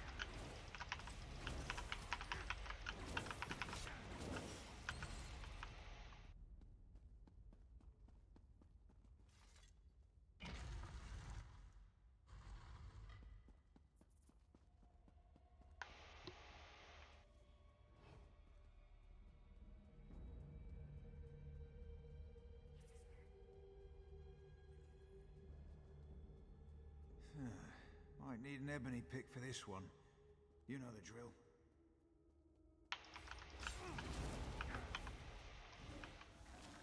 A bit stiff, that one. Glad I keep machine grease in my hair.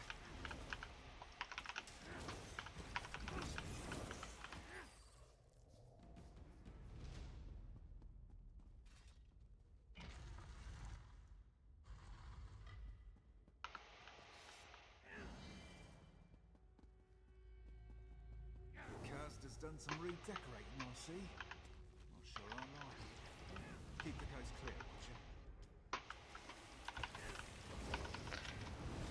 There. Hopefully that's the last of them. My fingers are getting sore.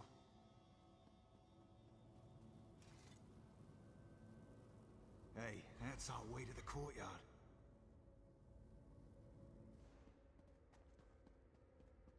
They're through. No lagging behind. I made it and I can barely walk straight. Gaze in wonder at the affirm, for their aches are the song of long life. You can do it, Serene. It's just moving yourself and 4 other living people with one of the most complex spells known. It's not like you could, mix up people's arms or legs or anything. I'm a little worried. Vol did good. You as well. Tasnasi knew this would be the easiest part of the plan. Things get harder from here. We have the courtyard to deal with on the other side of the door. We've got to cross the courtyard. There are guards to worry about, and we'll have little cover for a group of our size. But Serene solves that problem for us. She can teleport us across. The guards will never even know we're there.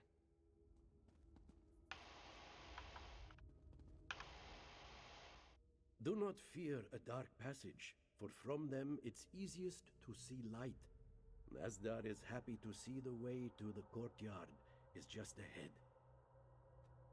Okay, here we go. Do not fear a...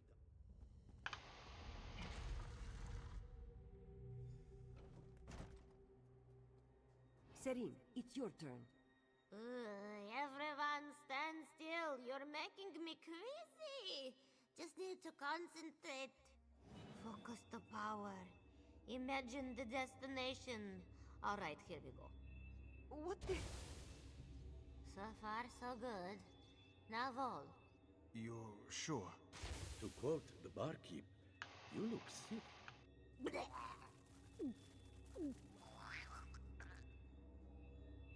That's not good. This one prefers his feet. Thought I lost you.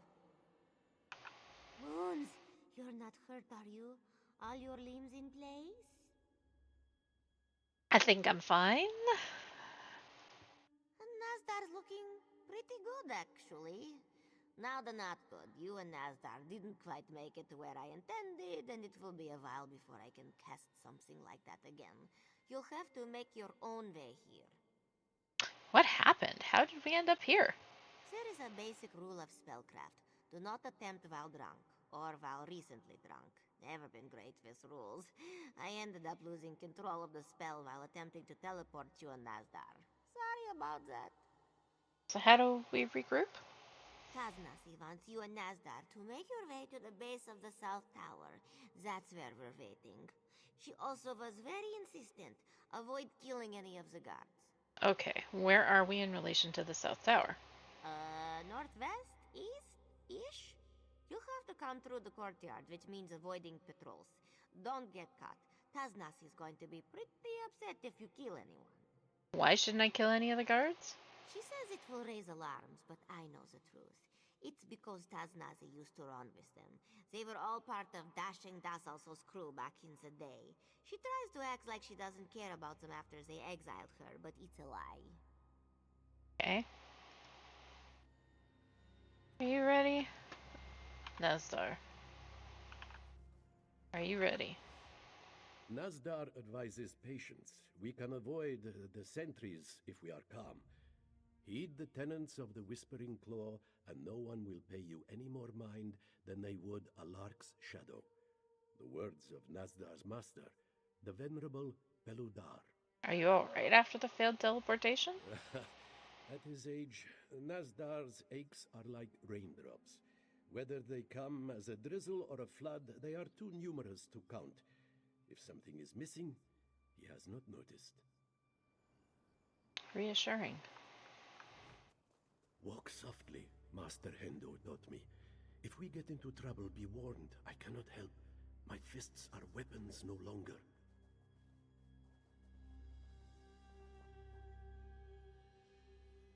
Soft as a whisper, quick as a shout. The first finger of the Whispering Claw teaches.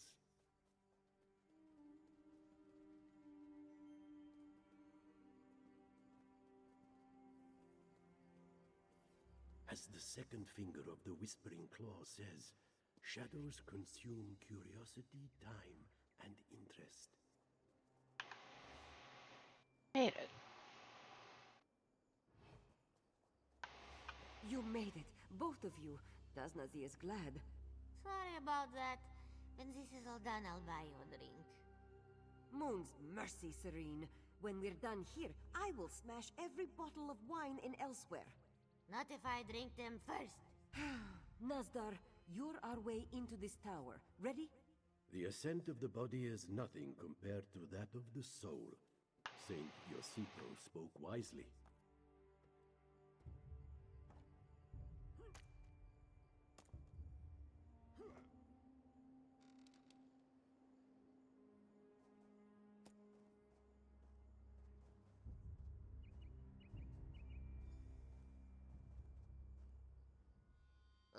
Sorry, I thought I was going to vomit again.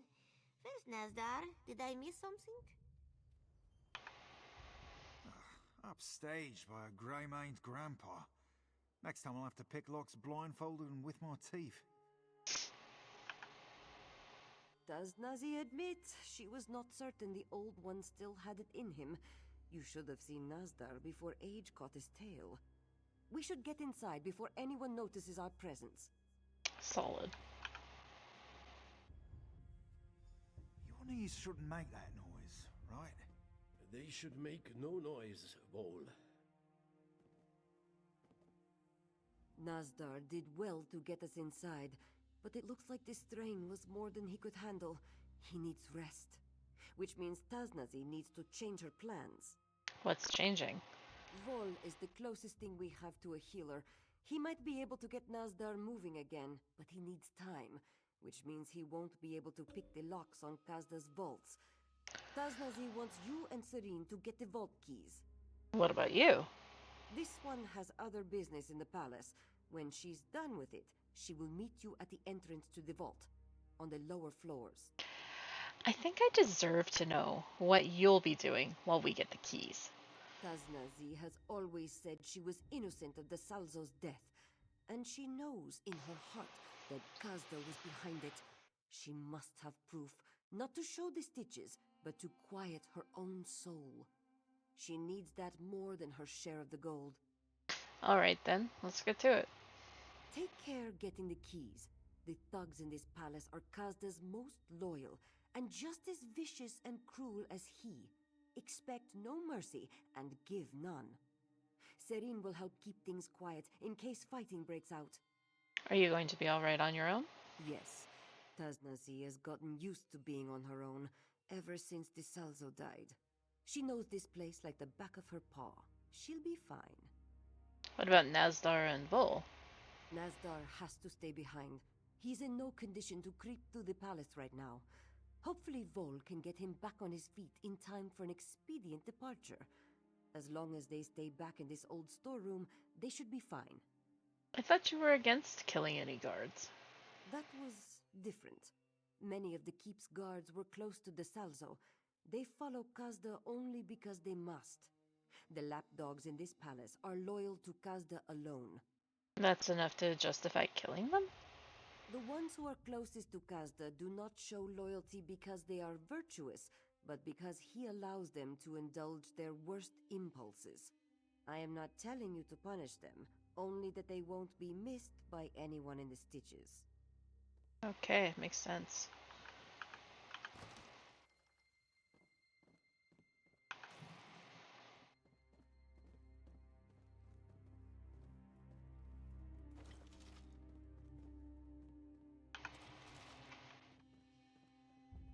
Okay. Come on, Serene.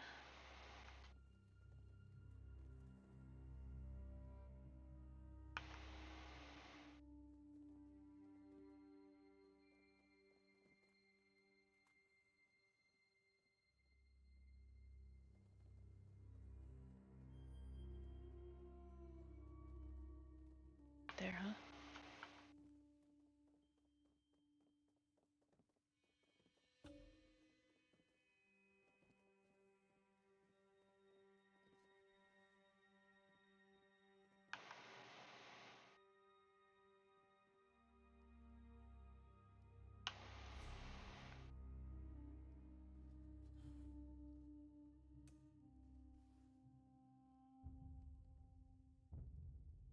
Not gonna let me blade a woe him, huh?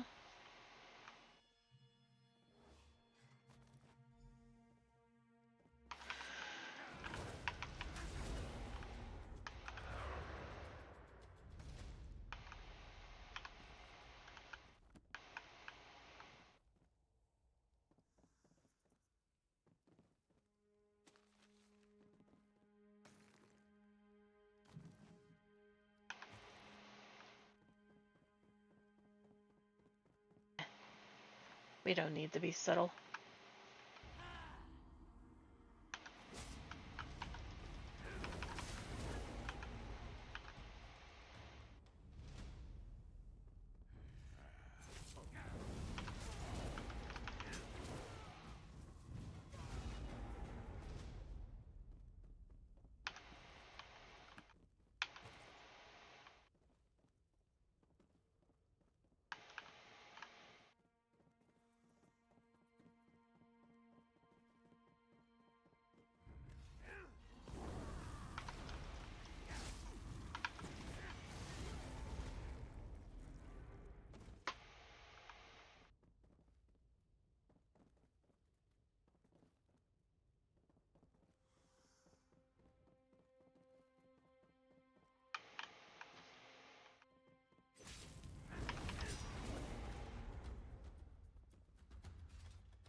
Vault.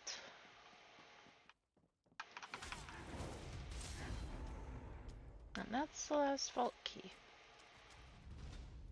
Grapes.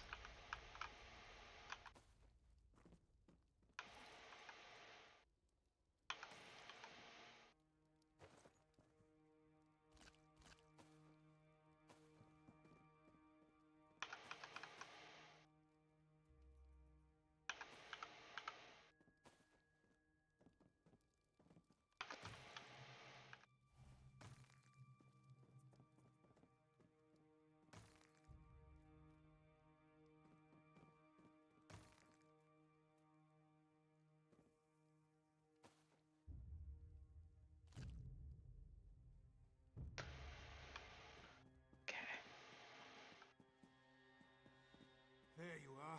He's got her. He's got her. Keep it down. What are you talking about? Kazda, he and his bodyguard. Biggest I've ever seen. They cornered Tasnasi and took her back there. You have to save her. Alright, we are heading into the vault to save them, I guess. Don't worry, Tasnazi. Got you.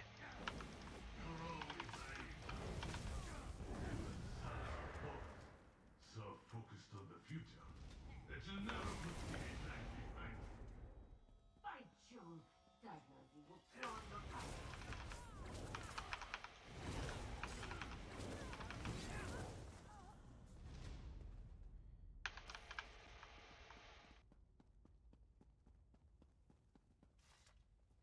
Torture chamber, that isn't good. You have one friend left in this world, it seems. Not for much longer. Cut! That is a big boy.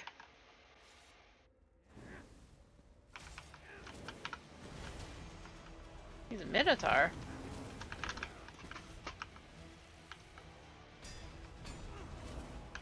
A minotaur? You'll regret crossing Kazda! He's getting away. Untie me.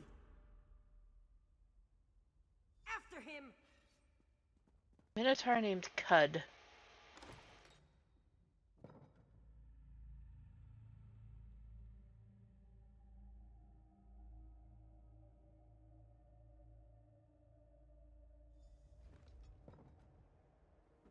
Peace, Tasnasi! Spare me! Shut up, Kazda. One more word from your lying tongue and Tasnazi will claw it out. He did it. Everything Tasnazi suspected him of. He killed the Salzo. He had her take the blame. He was proud of it. Now that I have my claws at his throat, he discovers the meaning of mercy. He took this one's home from her, the only one she has known, and he couldn't give it back if he wanted to. She has no proof but his word. Even if he confessed and cleared her name, the stitches she would return to is not the one she left behind.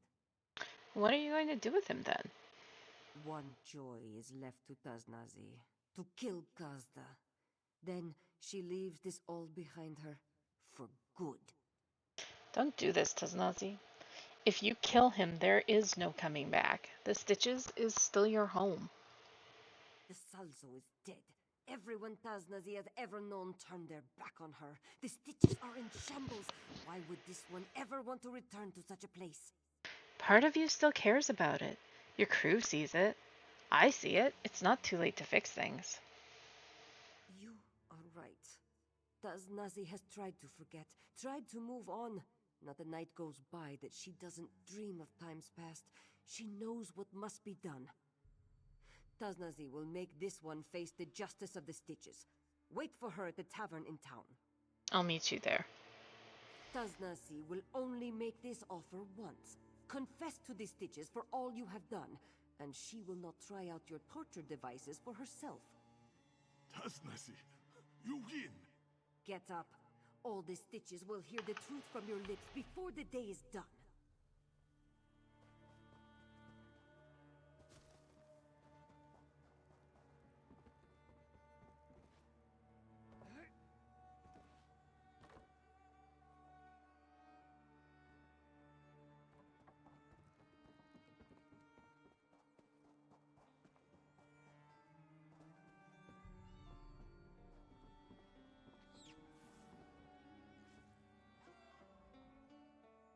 My friend. No, more than that. Family. Kazda's deeds have been made known to the Stitches. Taznazi's name is cleared. For now, at least, there is something to drink to. Or, in Serin's case, something else to drink to. What happens now? Now Taznazi is home, and you enjoy her hospitality. Raise a mug, kick up your feet, and count your coin. There is much to be done to fix the damage Kazda did, but that is for Taznazi to worry about. Your work is done, even if hers is just beginning. Strange as it seems, Taznazi is not only forgiven in the Stitches, she is looked up to. It will take time for the Stitches to be as it was. Maybe it will never get there, but even if she cannot live up to Dashing the Salzo's legacy, Taznazi will try. Does that mean you're taking over? So much as anyone can be in charge of the Stitches. With Kazda in exile, there's hope of going back to how it was, how Dashing the Salzo saw it. They have not entirely forgotten him, or Taznazi. She'll do her part. We all will. What will happen to your crew? The job is done. Their lives are their own. But Taznazi wants to make life better in the Stitches, and she will need help to do so. She could use them, Vol's tinkering, Serin's magic, Nazdar's wisdom, if they will offer it. Let's talk to Nazdar. Do not mistake a righted wrong for an undone wrong, I believe is the mantra of Gautfang Master Junri. Nazdar is glad to know Tasnasi's name is restored, but perhaps gladder to know she faced this tragedy and overcame it.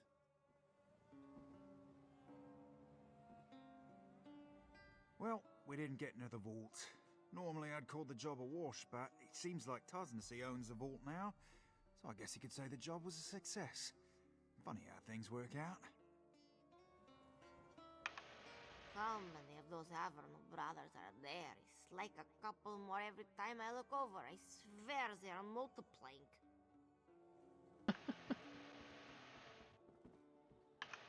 This one hopes you enjoy your stay. If not, he suggests you take your complaints just around the corner to his right.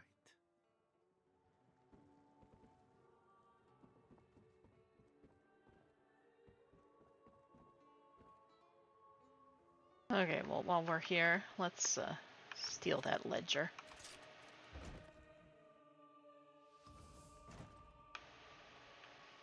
Yeah.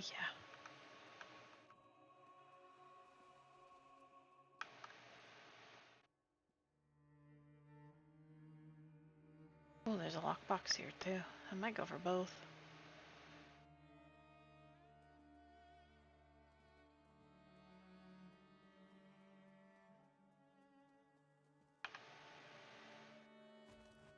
Okay, where are you, bud? Over there.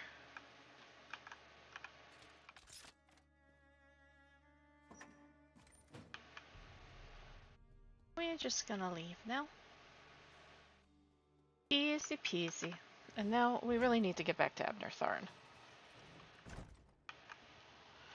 So let's make our way towards doing that. And after we report in, that's probably going to be it for today.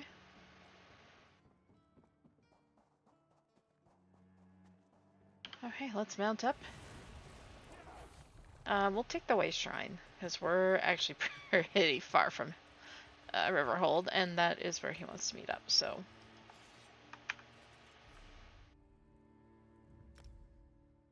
We'll do that.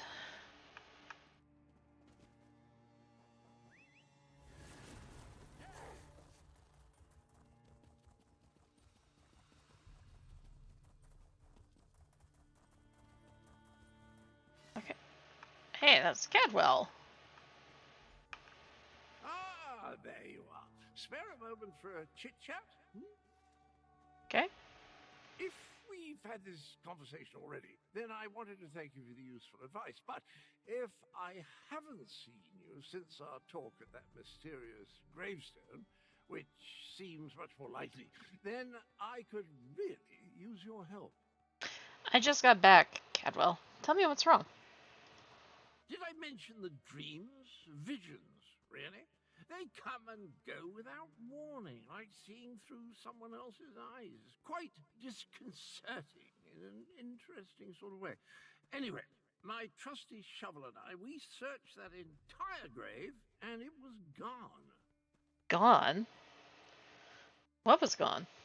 The betrayer's head, the dreams, the visions, they drew me there, but someone got to it before I did.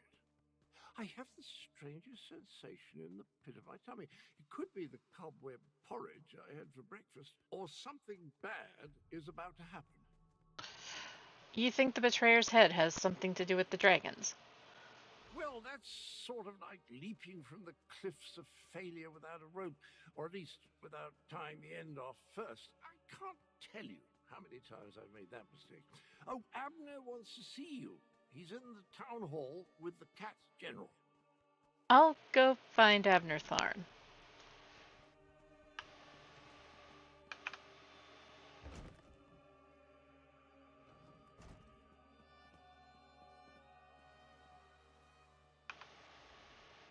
At this point, we need to come up with a plan that takes into account Euraxians, necromancers, and dragons.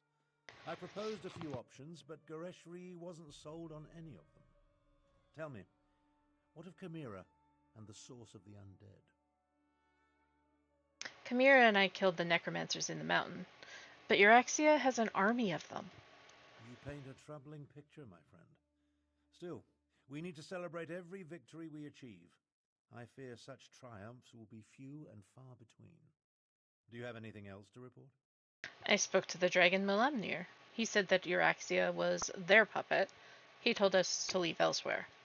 My half-sister likes to think that she's in charge. She won't take kindly to being called a puppet. As for leaving Elsweyr, I think not. Obviously, this Melemnir fears us. Otherwise, the dragon wouldn't have deigned to talk to you. Have you spoken to Cadwell? He's worried about that disturbed grave where you sent me to meet him. Every conversation I have with Cadwell makes my head throb, but one mystery at a time, if you please. Now, if only I could get my half-sister to listen to reason and see that the dragons are using her. Why not try that? Let's go talk to your half-sister in Rimmon. A parley? I may not like her, but we are family. Besides, it would give the Khajiit time to regroup. You're beginning to think like a Tharn, my friend. Here, take this. Goreshri gave it to me, but I refuse to accept payment for my services. A parley with Euraxia is a capital idea. I'll send word to Rimmon to expect us. I imagine my half-sister will treat us as befits my station and agree to the meeting. Attend to any other matters if you must, then see me when you're ready to leave. We should come up with a plan for negotiating with Euraxia. It just so happens I already have one. It involves distracting my half-sister with wit, charm, and words she barely comprehends. Oh, and you. Euraxia never could resist a pretty face. You'll pretend to be my bodyguard and personal valet. You want me to be your valet? Consider it obfuscation to hide your true purpose. We don't want to give Euraxia a reason to react poorly to overtures of reconciliation. Not that I expect to reach an accord, but still. Meet me in Rimmon and we'll enter the palace together. All right, then. I'll meet you in Rimmon. Go on, go on. I'm capable of traveling to Rimmon on my own. We'll meet up at the city gates and go to the palace from there. I'm relatively certain Euraxia will honor the parley, but be prepared for anything. She's still a Tharn, after all. Tell me more about your half-sister, Euraxia. We're not very close, in case I haven't made that abundantly clear. Euraxia is an accomplished mage in her own right. My younger sibling has always been ambitious, but I didn't realize the extent of her aspirations until the Frostfall coup. The Frostfall coup? About 6 years ago or so, while Emperor Varen was busy with his rebellion, Euraxia took advantage of the confusion to lead a column of Nibonese mercenaries into Northern Elsweyr. She declared herself Queen of Rimmon and its adjacent fiefs. And everyone just let her do that. Of course not. The Khajiit call her the Usurper Queen, remember? Once Varen became Emperor, he had other problems to worry about. Same with Queen Irene. As long as the Alliance war occupies her forces, the Khajiit are on their own out here. Okay, let's talk to Garashri. A parley with the usurper queen. I doubt she'll agree to any sort of diplomatic solution. But it will buy us time to replenish our resources. Very well. Take Tharn and meet with Euraxia. In the meantime, we will rebuild what remains of the militia. Why do you refer to Euraxia as the usurper queen? She marched into Anequina with a mercenary army and conquered Rimmon. Her forces killed the royal family and she illegally proclaimed herself queen. That makes her a usurper. I pray I live to see her pay for her crimes. Captain Nalado? This one hates the idea of talking to the usurper queen. We should be stabbing her in the neck. Still, Nalado sees the necessity, even if she doesn't like it. Euraxia will almost certainly betray you, so be careful when you face her, yes? How did Euraxia become Queen of Rimmon? By marching into Elsweyr with a mercenary army and slaughtering our rightful Khajiiti rulers. Not only did the usurper slay our king and queen, she murdered the rest of the royal family. Her crimes, they swarm around her like flesh flies on dung. Okay, we are done talking to them. Let's just take a look at the journal. We're on the usurper queen. That's what we're going to come back to the next time I stream. This quest content, which is probably going to be Monday. So tomorrow I will be streaming, but I don't think I'm going to be streaming any questing. It kind of depends on how I'm feeling. I'm probably going to stream raids tomorrow. We'll see, actually. We'll see. But yeah, so we're going to be streaming tomorrow.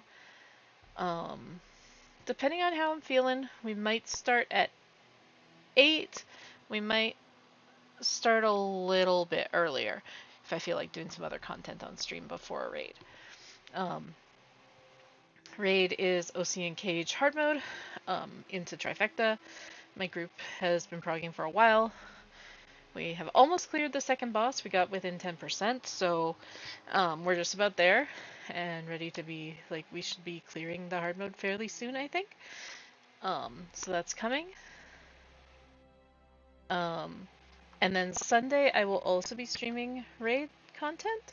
So that's going to be,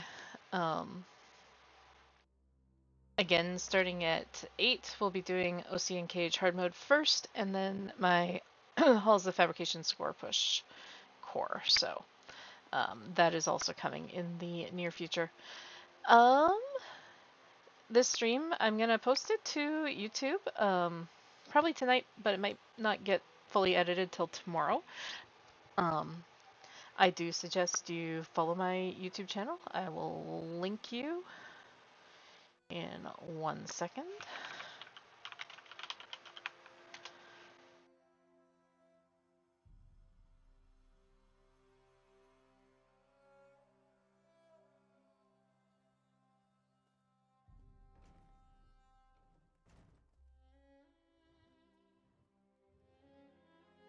Go ahead and drop a follow.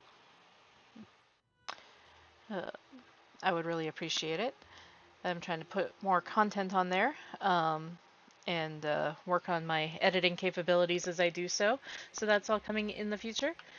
But for now, I have been streaming for almost 3 hours and I'm not raiding. That's a long time for me to be sitting here role-playing. So, hey, some discarded orders.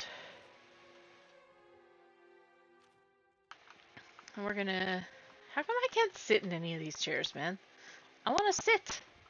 I want to sit and cross my legs and do an outro. But it's not going to let me, so let's try this again. We're going to sit. We're going to stare at them. Awkwardly, there's Garashri. There's Evnertharn. There's Nalado. There's some other people questing, apparently. Anyway, I'll be back tomorrow.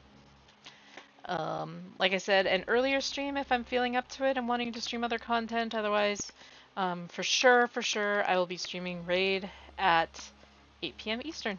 Probably starting a few minutes before that. Have a great night.